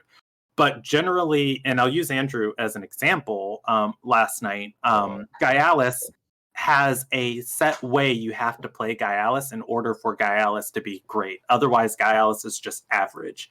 Last night, Andrew was playing a game, and a Gaialis used footwork against him its first turn out on the field, which means if it used footwork, it needs Crystal Bite to be its heavy damaging move. It needs sharp stabs to outspeed the threats that would push it off of the field, because that's why Gaialis is so good, is because it's so fast. It can kill anything that would try and answer it before it's able to do stuff. And then it needs Haido Uchi to stall turns between getting sharp stabs and Crystal Bites back online. And then it needs Heat Up in order to deal the damage to one-shot Tems. Because that Gaialis used footwork on its first turn in the field, that gave the other player all the information they needed to know of like, okay, it's missing one of these important moves, which meant it used Crystal Bite its next turn, which was like, it probably doesn't have sharp stabs. You can +3 priority, outspeed this Gaialis. So whenever a Gaialis gets on the field, you know how it's going to play. And if it deviates from that play, it's not good. And so I think Gaialis is one of the ones that's overrated because you can easily play around it, what Gaialis is going to do. And like you said, too, it's so readable. Like, it's going to heat up. It's going to Crystal Bite or sharp stabs or Haido, right? So it's definitely easy to play around. I think people are just scared of it. Yeah, it does so much damage. I mean, it is scary because it can do so much damage. But yeah, I agree. It's definitely overrated, but that's because it can do so much damage, and that's why people use it all the time. And it's easier to use than Valash. It's easier to use. It's tankier, I believe, right? It's got a really good defense too. So I mean, it's understandable why people use it, but I think personally, for me, obviously, not so much maybe in competitive, because I know Tataru does get used a lot in competitive, but I feel like people overlook Tataru a lot in the story. And I think for PvE, I think Tataru is pretty overrated. Exactly. Yeah, I did too. A pretty overrated Temtem, especially when you're going into Tukma. Just the fact that it gets Stoneball level 44, you can basically steamroll through the third island, and then getting Noxious Bomb on it in the second island. Again, you can steamroll through most of the second island. I think Tataru is widely underlooked as a great Temtem, especially for PvE play. Of course, that's your answer, by the way. Of course. I have a personal question for you, Gaijin. Sure. When you learned Tataru could learn Noxious Bomb, did air horns go off in your head? Yes. Whoa. My camera is whoa. We've been conspiring against you in chat, guys. It's okay. People don't need to hear me anyway. I mean, don't need to see me. They just need to hear me. But yeah, I think Tataru is definitely the most underrated as far as PvE goes. I know people do use him a lot in PvP, and I think just the fact that he can do damage attack wise and get Stoneball, but is also really tanky, is one, super useful for competitive with the current Crystal meta, and two, just in PvE. I mean, you've got Noxious Bomb, Stoneball, and who knows what else as we continue on here. It may continue to be one of the most useful Tems in PvE. Do you I have turned me an off. answer? Do you have an answer, Vonlin? Yeah, so I was gonna say for under, I wanted to go to Calibus, but I thought that'd be too boring of an answer. So I said I should just pick my favorite Tem. So I'd say underrated. I'm gonna say all three of the starters. I think the starters are cool, and I'd like to see them represented more in competitive and on the ladder. And I hope that that will happen when we have their third level evolutions. I think it will naturally. They're gonna get more techniques. They're gonna get their third stages. They're gonna have possibly be dual types. So I'd like to see more starters. Overrated, I'm agreeing with the Pigapick. I think Bamboozle's interesting for the meta, and it's nice to have that be a strategy to play around and with. But I'm over it. I don't like picking Bamboozle for my own team or Pigapick because it's like Pigapick doesn't really do anything to the enemy team. It just keeps blocking attacks. And it does have, I know it has Hypnosis and Relax and Turbo, but I'm kind of, it draws out the matches too long. And I like just seeing Tems die on both sides of the field, my opponent's side and my field. So I'm over the Bamboozle and the Pigapick for sure. So Okay. I want to dive into Muzz's question just a little bit more because we all had pretty competitive and move like reasons why we picked underrated. And for their underrated, they went with design. So I'm going to ask everybody, what is just flat out, what is the cutest Temtem to you guys? Like what the absolute cutest Temtem, like just cuteness, not coolness or epicness, just cuteness. If I may go first. Kaku. Go for it. Saku? Kaku. Oh, Kaku. Okay. The idle animation. Just the idle, yep. It's Idle animation. just ridiculous. It's so and the Luma is fantastic too. So I don't know if I'll have to check that out. I don't even know if I know what you guys are talking about. It should be in your Wikipedia, I think. Yeah, you can see it. For me, I think the cutest is a toss-up between Mushi and Smazzy. I do like Mushi. All right. Well, I think we have. You got anything else on Muzz's question? As we'll move on to the community highlights. You didn't choose a cute one, and neither did I, Vonlin. Oh, okay. All right. You're trying to rush it. He's rushing along. Okay. All right. Let me go ahead, Vonlin. I gotta think about this. So if you have an answer, go ahead. Well, I'll go. I mean, again, you just say Takeru? Look at Tataru's. Are you kidding me? Have you seen Tataru's face? My favorite part about Tataru is the animation where he looks like he's running and then he like does his little kick move. I love that. What I like is that he just jumps down on his butt to do every single thing.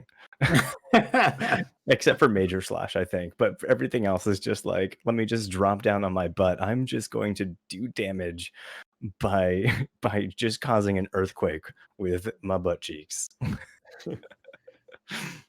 You know, I'm gonna say actually, I'm gonna say this is Hocus. I think Hocus is really cute and interesting looking. And okay. I'd like to see more Hocus.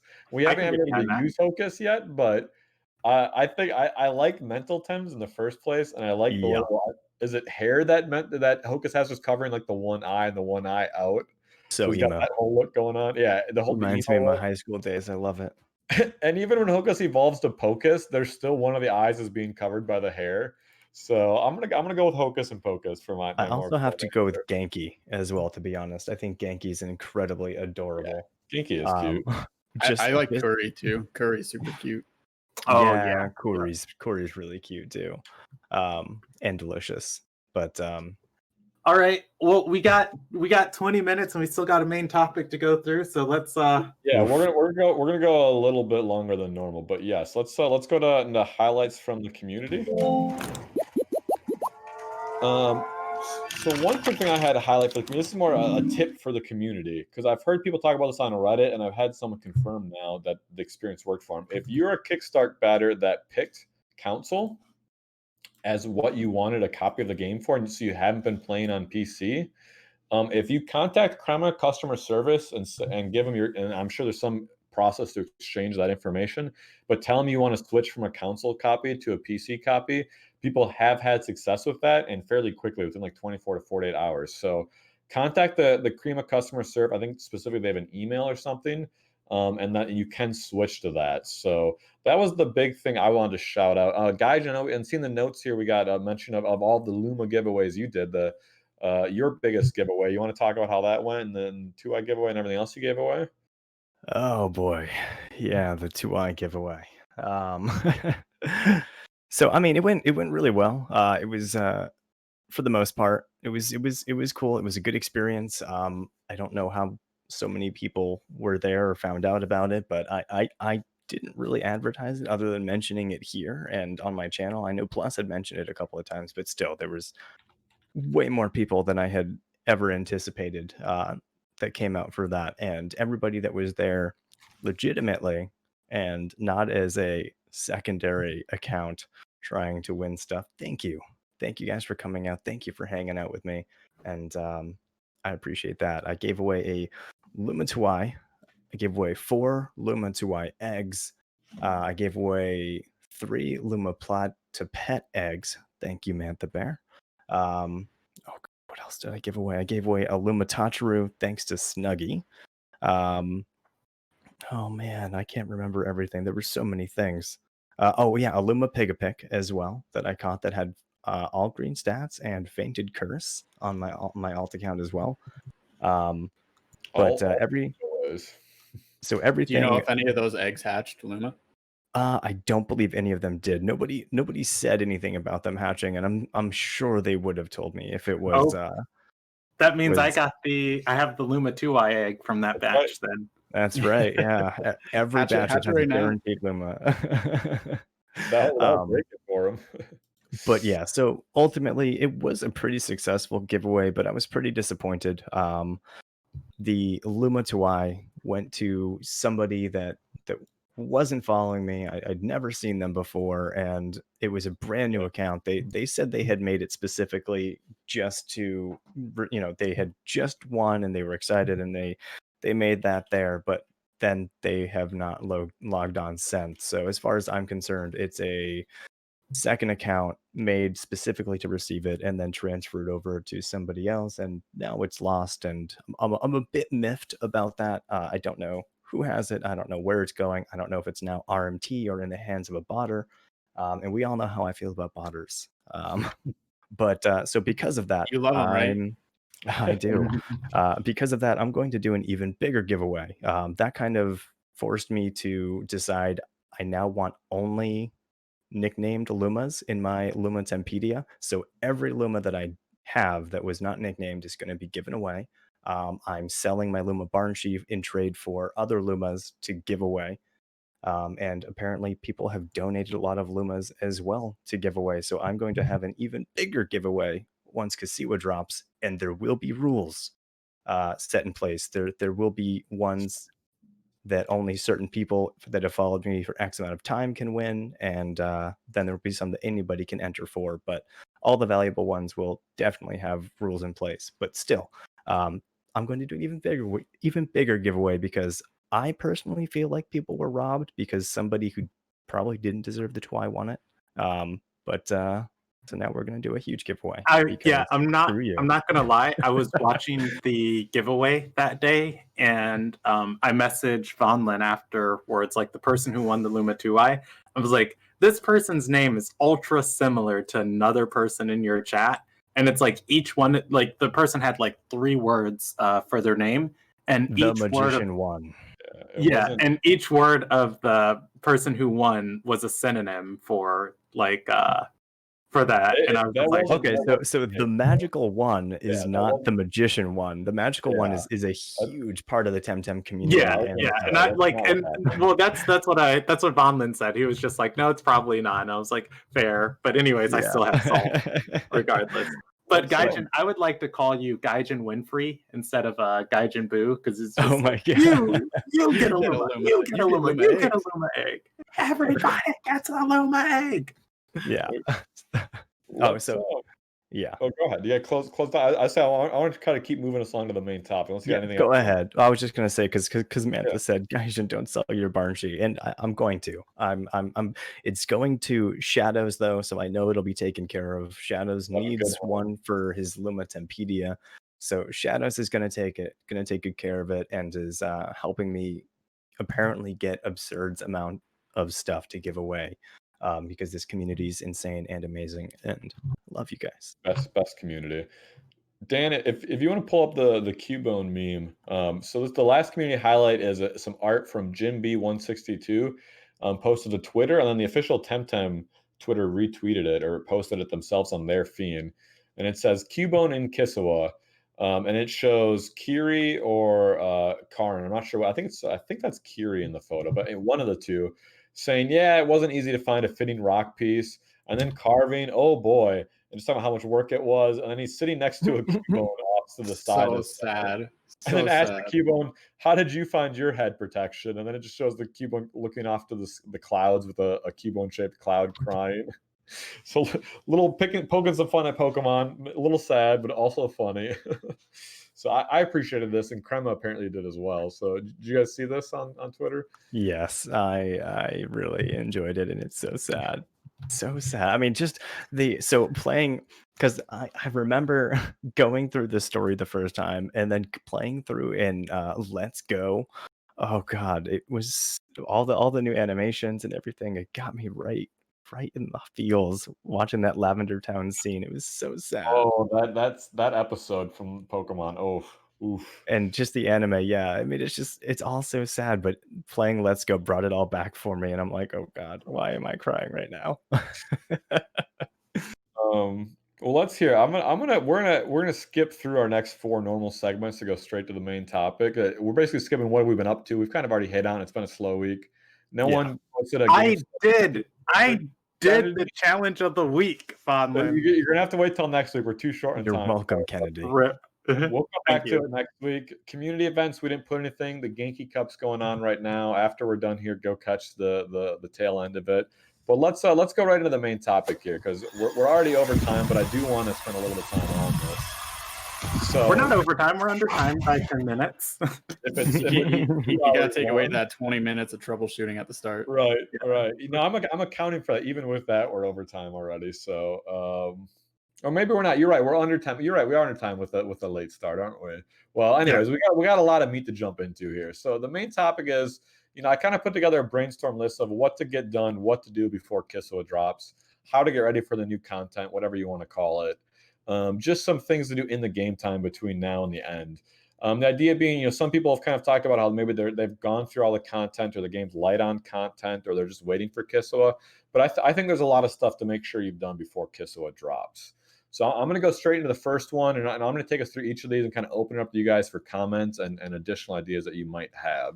So the very first thing I listed was complete your Tempedia as it's available right now. There's 76 different Temtem you can catch, 81 in total in the Tempedia, but 5 of those you can't catch. That's Ori, the evolution of Ori, Hocus Pocus, and Sparzy. But there's 71 that you can. So if you haven't completed your Tempedia yet, up to what you can do it now, so you're ready to go and you're that much closer when Kisiwa drops. What about you guys? How do you feel? Are your Tempedias complete? Mine's not. I haven't. I've No.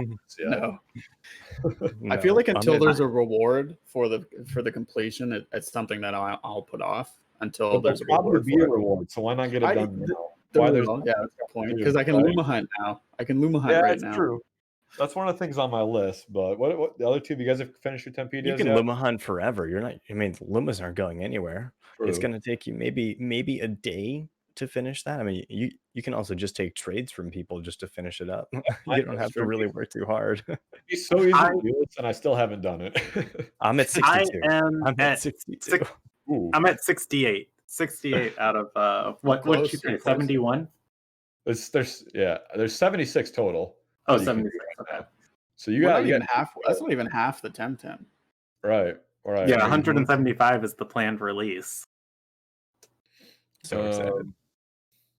So the next thing I said is collect all available training courses and gear that's available so far. So there's 18 training courses available. It's very easy to go to your bags, go to the training courses and see and they're numbered 1 through 18. So if you're missing one of the numbers, just Google that number, figure out where you can go get it. Get them all now so you don't have to come back and get them later. Same thing with the gear.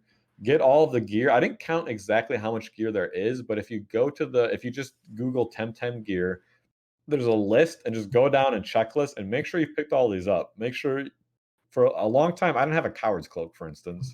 So I just skipped. I didn't know you could sail through the wind for it, or surf through it. So complete your item collections. I'm guessing you guys have probably got this finished, right? I believe I have everything. I haven't checked, but I think I got everything you need for competitive, anyways, in terms of the gear. Yeah, I'm looking through now. I'm pretty sure I got everything too. What else? Oh, I was gonna say I forgot to put this on the list, but also if you're someone that's thinking about an alt account for Luma hunting, or you have an alt account already, now's the perfect time to get that alt account through the story and do all of this stuff on your alt account. Get all 18 training courses for your alt. Get all the gear for your alt. I know personally, my alt, I rushed through the story and I'm missing a bunch of this stuff. So I should really go do my chores and get them on your alt. Yeah, same with you guys. And your alt's missing some of this stuff. I don't even have friggin' 4-leaf clover on my alt account, and I Luma hunt with it. So I need to get that done. Do you ever? It's also a good time if you're. Sorry, go ahead. Go ahead. You go ahead. You go ahead. I was going to say, it's also, if you're considering getting an alt account, I think now is a good time, because who knows if the price is going to go up. Kisiwa comes out, even if it's, a couple dollars. Yeah. More content, more money.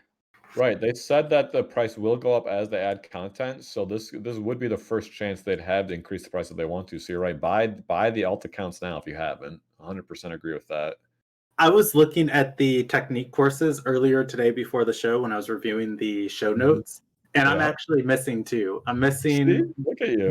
Masogi, and I'm missing like one other one where I was just like, wait a second. And some of these tech training courses and some of these gears might not be competitive viable now, but they might be later. So just go get them now so you have it. Because when Kisiwa drops, you're going to be busy. There's going to be a lot to do. You're not going to want to go back to an old island and fish around for a gear and do a quest or something that you might need to. So the most important out of all of these, this next one is pick up all 11 telomere hacks that you can find on the map for free. There's 11 of them. Check your inventory. If you haven't used your hacks, make sure you have all of the following. There's 5 speed telomere hacks you can get, which is probably one of the most important ones. You can get 2 in Tukma by Nowlin on that island off to the right. There's 1 in the Quetzal Dojo, and there's 2 in Psy Park. There's 1 special attack hack you can get in the Quetzal Dojo. There's 2 stamina hacks you can get in Psy Park. There's 1 special defense in the Quetzal Dojo. There's no HP or no defense available on the map, but there's 2 attack telomere hacks by the Magnus Maststone patch that you rock hop by the volcano in the south. What is it? I gotta do my direction. Southwest corner of the map. So make sure you got all free 11 telomere hacks, and you'll have to calculate. If you've been doing free times, you have to subtract those out, or just go check all these spots. But you definitely want to get all the telomere hacks on your main and your alt accounts. For me, I've got all the hacks in my main, but not my alt. My alt still needs to go get some of these. I got them all when I first did the story, but that was back when you could sell them, so I sold them. Well, are you happy or sad about that? Because you got some good money from them, I'm sure. I did. I honestly can't tell you what I have to show for it. Right. Like I can't think of anything specifically that I bought with that pants on, but you can sell them for 20 or 30 pants on, which is kind of nice.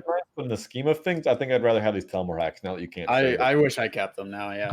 Right. And like you can't restart the game infinitely and farm them and trade them to your alts. Like for instance, like they're very valuable now. So another reason, get an alt maybe. If you don't have an alt, get an alt just to go grab the telomere hacks, and then if you catch a Luma on your alt, you can hack it up. So these next ideas, I think they're less mandatory, but just some suggestions I threw out there. You talked about how you can Luma hunt right now. I would say, as a recommendation at least, just catch your favorite available Luma if you haven't already. If there's one Luma you really want that's been on the back burner, go get it now. Because once Kisiwa drops, I guarantee the majority of you are going to want to Luma hunt the new Temtem, and you're not going to want to Luma hunt a Temtem that you could have been Luma hunting right now. So, like for me, that's a Clara and mix. If a Clara is not in Psy Park, I need to go hunt Luma or Clara in the wild. Is there any Lumas that you guys haven't got that you really want before Kisiwa drops in the next couple of weeks? I mean, everybody wants a Clara for a Luma mates. Right. Well, you already have some people already have Luma Claras, and once Kisiwa drops, you can evolve it to mix. But is there any that you don't have any at all that you really want specifically? I mean, Mushuk was the main one that I really, really, really wanted, and I Check. have You've a completed Mushuk, this so- box. You got the check mark on it. Okay. Good. Yeah. I think we know Gaijin's answer. He's already Got got it. the Teteru. Yeah. He's already got the Teteru Luma. Yeah. Yeah, baby. I mean, I do want the Luma mix so badly. So Luma mix is actually my favorite currently available Temtem that you can get. I think Luma Pocus is going to be one of my all-time Ooh, tops once it's that'll be finally cool. available. Yeah. That's the But first one I'm going for. yeah, Hocus and Pocus has always been like I gotta get that. As soon as I saw it in story playing it, I was like, I need this right now. And then I was sad when I figured out I couldn't get it. So Luma Mix is amazing looking. Luma Mix and Luma Ninja still. I'd like to get both those before Kisiwa drops. I don't have enough. I don't have enough time to get both, but I want them both. yeah, I have Luma Oklura right now. That was a gift from Mojolicious. Because Mojolicious has been one of my followers since way early on. And he's given me a ton of stuff just for giveaways, and that one was for me specifically because he knows Luma Mix is my favorite, and it will be evolvable once Kisiwa drops. So Such a great Luma. So good. What about you, Potatron? You got a Luma that you really want out of all of them to get before Kisiwa drops? I mean, I'd love to hit my Kinu that I'm hunting for, but I'd take the Spreal.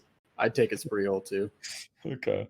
All right. So my next item is just a small one, but it's worth consideration. It's just bank some Pansuns or earn some extra Pansuns. No one likes free timing. No one likes just farming money, but I'm telling you, you're going to like farming money less when Kisiwa's out because you're going to want to do Kisiwa competitive. You're going to want to get competitive Kisiwa 10s through breeding.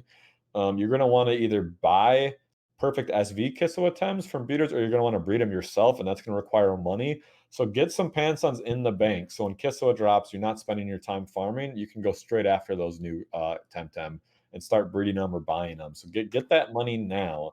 If I could jump in on this one too. Yeah. So the biggest way to make money in Temtem is investing in fertility. Investing in fertility is going to give you the ability to quick. Kenny, if your recommendation is invest, wait till the next item because our next item is all about investing right now. Oh, wait, what's right now we're talking about your liquid. Well, no, yeah, we were talking about Pansuns. Yeah. Okay, yeah. Well, I was going to say, right now, buying male Valash fertility for 5 SV and 3 SV Tims is going to be good because the next island is going to be an Earth normal. So being able to have that normal type is going to be great. And then if Gaialis is getting new moves, there's probably going to be new. You're talking about the next topic. Hold on 1 second. Put a pin on that just for a second, because I think this is going to be the biggest topic discussion is investment strategy. So I'm talking about just free Pansun grinding Pansuns in the bank so you can buy breeding items. But actually, before we do, let's jump down to the bottom bullet point. We'll jump back up to it because this one's short, and we'll open the floor up to this because I think there's a lot to talk about with it. So the other thing I was going to say is if you have a hyper competitive meta team right now that's really very meta, like a win team, a toxic team, Fantastic Four, and you like that, and you're meeting success in the ladder, get as many competitive games in now because that team's not going to be meta if it's not going to be competitive in a couple of weeks. If you get your TMR as high as you can with it, farm as many Panthers as you can, because the meta is going to be complete chaos when Kisiwa drops. It's going to be fun. All this wacky stuff's going to be happening. But if you like your team and you've put a lot of work into your team, this is your last chance for it to be a meta team. So get your last little bit of competitive in. Any notes on this one before we go to this last big one from you guys? Feeling about guys, and you haven't really played competitive, so at this point you'll probably wait till Kisiwa, I imagine. Kennedy, yeah, I mean, I'm gonna start breeding some stuff. I mean, not breeding. I'm gonna start training some stuff because I know there's gonna be still viable Tems that are currently in the meta, but definitely gonna probably hold off mostly until Kisiwa drops. I mean, we're probably super close anyway at this point. So a note with TV training is ideal TV spreads will change with Kisiwa. Oh yeah. So yeah. Consider to don't finish your TV training. Leave like 50 SVs to flex to change around. Once the level cap increases, break points will change. So something to keep in mind is don't go too crazy TV training, but you can get some of it done now. There's going to be a lot of Pansun spent on read TV training across the board. Yeah, there really is. There really is. All right. So the last item I had was, and this is what Kenny was kind of alluding to and getting ahead to is now's your chance to do two things. You can play the market with competitive bred Tems and try to invest and anticipate for the future. It can be risky. You can play it wrong. You might not go in the right direction, or too many people might be thinking the same thing and it won't be valuable.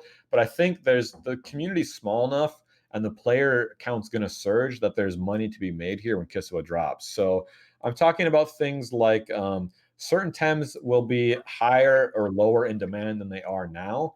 We've talked about Baboa might be really good. So I'm going to go through all these just as to get a quick list out. Before you do, Fonlin, I want to drive you crazy. I want to comment on the last note. I didn't get a chance to jump in there. Yeah. For the competitive ladder, there are things that they didn't consider with it that just are issues that I definitely think we're going to see updates. Like Havoc said when he was a guest on the show, they didn't consider manipulating the system for getting placed in the TMR you want to farm Pansuns or dropping down to 0, et cetera, et cetera. I think if they're wise in their game development, they haven't said anything about this, but with the next iteration and updates to the ladder, they actually should do things to encourage people to play it. Because right now there's no incentive for climbing ladder. It's more incentivizing to farm at a lower rank than to get high in the ladder.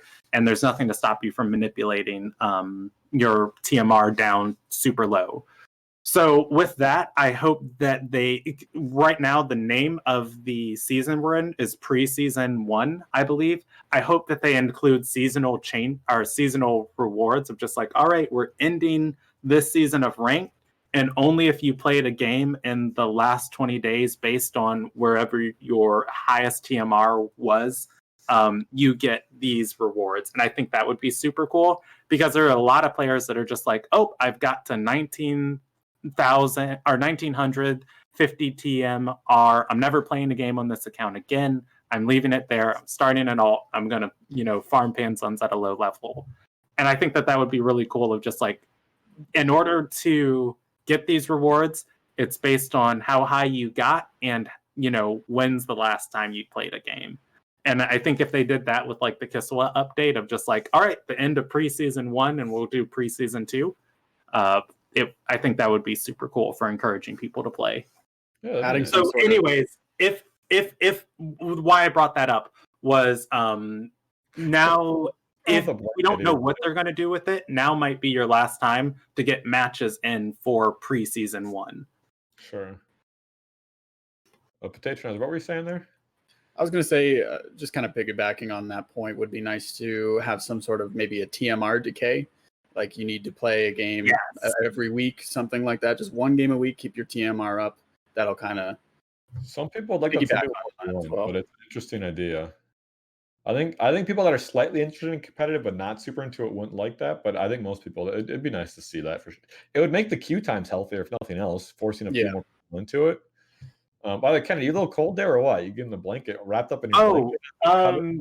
Yeah, I'm habitually cold. I've never talked about this on TMI or on TemTalk before, but my body temperature is like 1 degree lower than the regular person. I don't know why.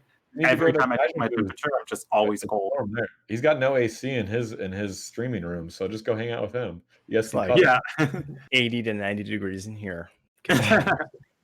I thought I was like horrifically sick. And I, after getting many physicals, the doctor told me some people, it's just like that. They have 1 degree higher or 1 degree lower than homeostasis. Oh, I'm definitely higher. I'm always hot, habitually warm. I just always feel hot. It's gross. You could be a good pair. It could offset each other. Yeah, we kind of do. All right, let's do it. Yeah. So talking about trying to anticipate the market and doing some investing in that, there's a lot of stuff in here. I'm gonna go through my notes and ideas and then open it up to you guys.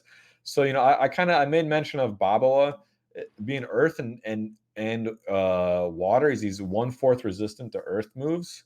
Being nature and water. Baboa might get really good and competitive. At least we hope so. Knock on wood. If that's the case, breeding Baboa right now and having a bunch to sell isn't a bad idea. We've talked about Mushuk's probably still going to be good. in the next meta, so getting some Mushuks bred up might not be the worst idea. Noxalotl will definitely be good. I think Noxalotl is a very safe investment. We'll see if he gets some special attack moves. Yeah, he needs that special attack move. Just 40 one. new One. 40 new techniques coming in the game. I guarantee one of them is a special attack for Noxalotl with that change they made. And you can speculate yourself and make your own speculations. These are just my own examples. So I think now's the time to trade based on these sorts of things. Also consider the fact that there'll be a lot of returning players who took breaks, or brand new players who may want to buy some of the staple competitive Tems. For instance, Kinu's still going to be good. So breed Kinus and have some Kinus ready to sell for all these new players that are coming in. I'll jump in on this one. Let me go through the full list, and you guys tear apart anything you want here. Yeah, I want to. And then there's nothing. If you're not a collector, if you're not a big collector, you don't feel need to collect a bunch of Pansons or Temtem, and you need Pansons.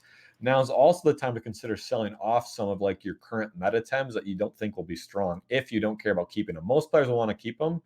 But if you're someone that doesn't want to hold on to your win Tems or your toxic Tems, sell them now while you still can, and get those Pansons. Maybe. I'm personally not going to do that, but you might want to think about that.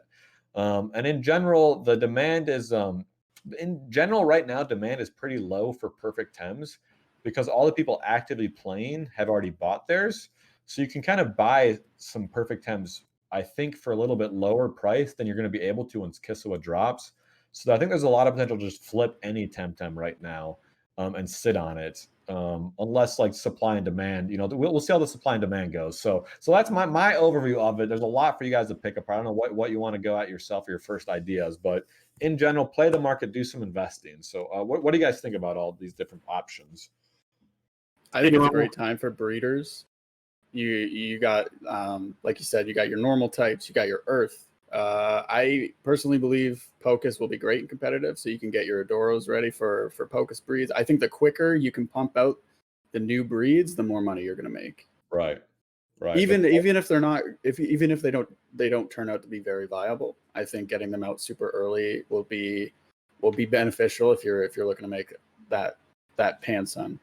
That first week or two of Kisiwa, I guarantee there's going to be tons of buying of Tems. There's going to be a ton of the market is going to be huge. Yeah, so if you are ready to sell those Tems within the first week, you're going to be able to make a lot of sales. Even if the price isn't higher than it will be, which it will be, but even if the price is normal, you'll just be able to turn over a lot of inventory. So be ready. For me on this list, I really agree with the Mushuk of investing inside of Mushuk. Mushuk is not going anywhere. Melee type is going to be strong against Earth, but right now is probably the most anti-Mushuk meta that there is going to be. Special attacking wind Tems are the bane of Mushuk's existence, and right now Mushuk is one of the strongest Tems in competitive. With the main of the meta being special attacking wind Tems. Right. And I think we're only going to see less wind Tems ran as often just because there's going to be more Tems in general. So Mushuk definitely not going anywhere. Bubbawa is the one where people will always say, like when you mentioned Bubbawa, I bet Dan was just like going crazy in his chair. It's his favorite Tem. Bubbawa is the one that people always say is going to be strong. The problem with Bubbawa is that 4x damage that it takes from Toxic. And I think we're only going to see more Toxic Tems take root as we see the Wind Tems disappear. The other difficult thing about this meta to call is that Wind takes half damage from Earth. So they're not going to necessarily disappear unless we get access to Sparzy, which is, just a super strong electric Tem. And I don't think we'll get access to Sparzy to catch until like Sapunku. So we'll see on that. As far as Earth, we talked about this last show. Now I got to remind myself. Does Earth is not effective against wind, but wind is not effective against. Right. Okay. Earth won't kill wind Tems; it can just tank them. Right. Okay. Yeah. Got it. I think Babawa is going to be, so it may not, so it is still weak to 4x weak to toxic, and I think you're right about seeing more toxics come into the meta, but I think it's going to be kind of like a mix play. I think people will be able to do really well with Babawa, provided they can make the correct calls and throw it in at the right time. Of course, you could read the opponent wrong and get your Babawa completely obliterated. But I think it's going to be one of those Tems that we'll see come in and do some serious damage, and as long as someone's playing them right. Yeah. As far as water cutting lilies users go, Cernif and Taifu both have access to water cutting lilies, and I think Cernif is going to be fan flipping tastic going into Kisiwa, so definitely wouldn't be bad to spend some time breeding up a Spreeol. People that aren't familiar with the water cutting lily, it's a 3 priority, so it's got high priority, so it's fast. It's a nature move that does physical damage, but has 120 base damage, which is It's a good move. It's a good move.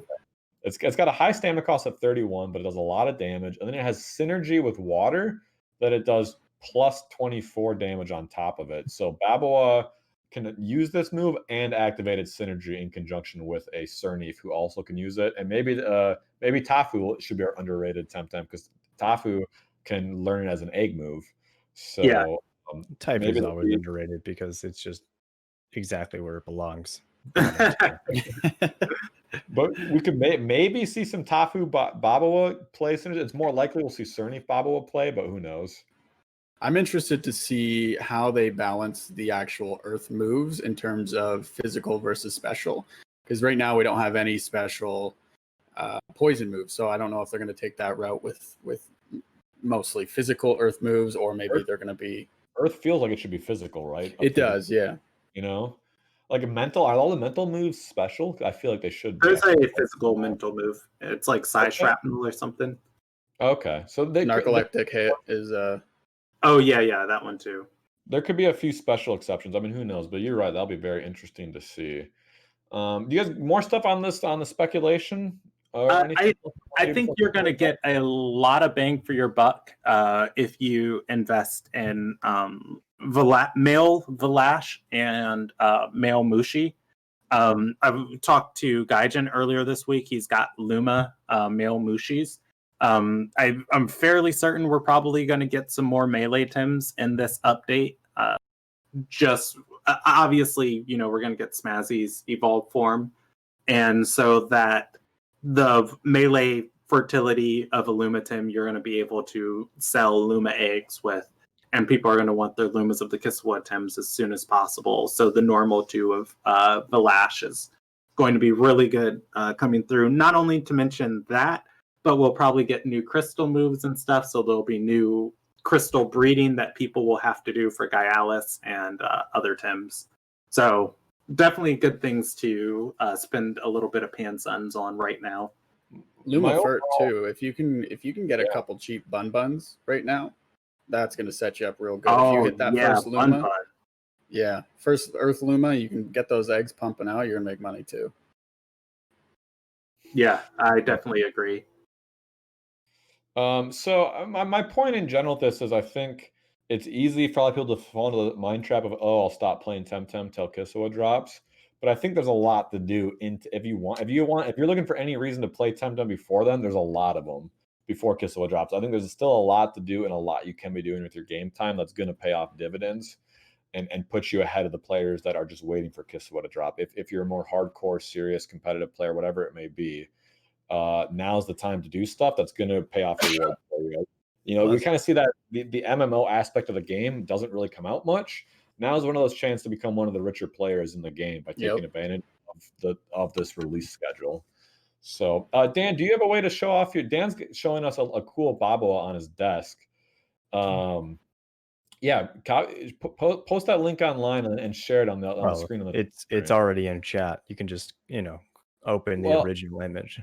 Yeah, but he just needs it like for the YouTube video so people that aren't watching live can check it out.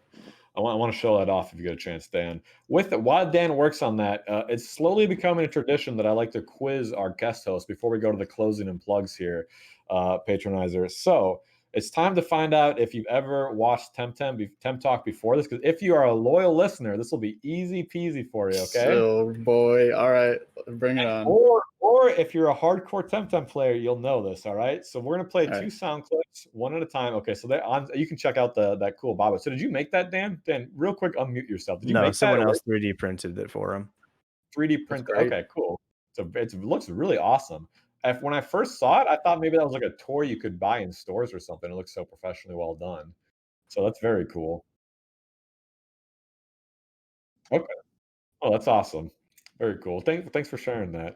All right, patrons. I want to do this quickly so we can wrap up here. But so we're gonna play. I'm gonna play a sound clip. It's two Temtems being thrown out of side cards. Okay, it's the same Okay. Temtem, but two of them. You tell us which Temtem they are. Okay, don't look at chat. No one in chat help them.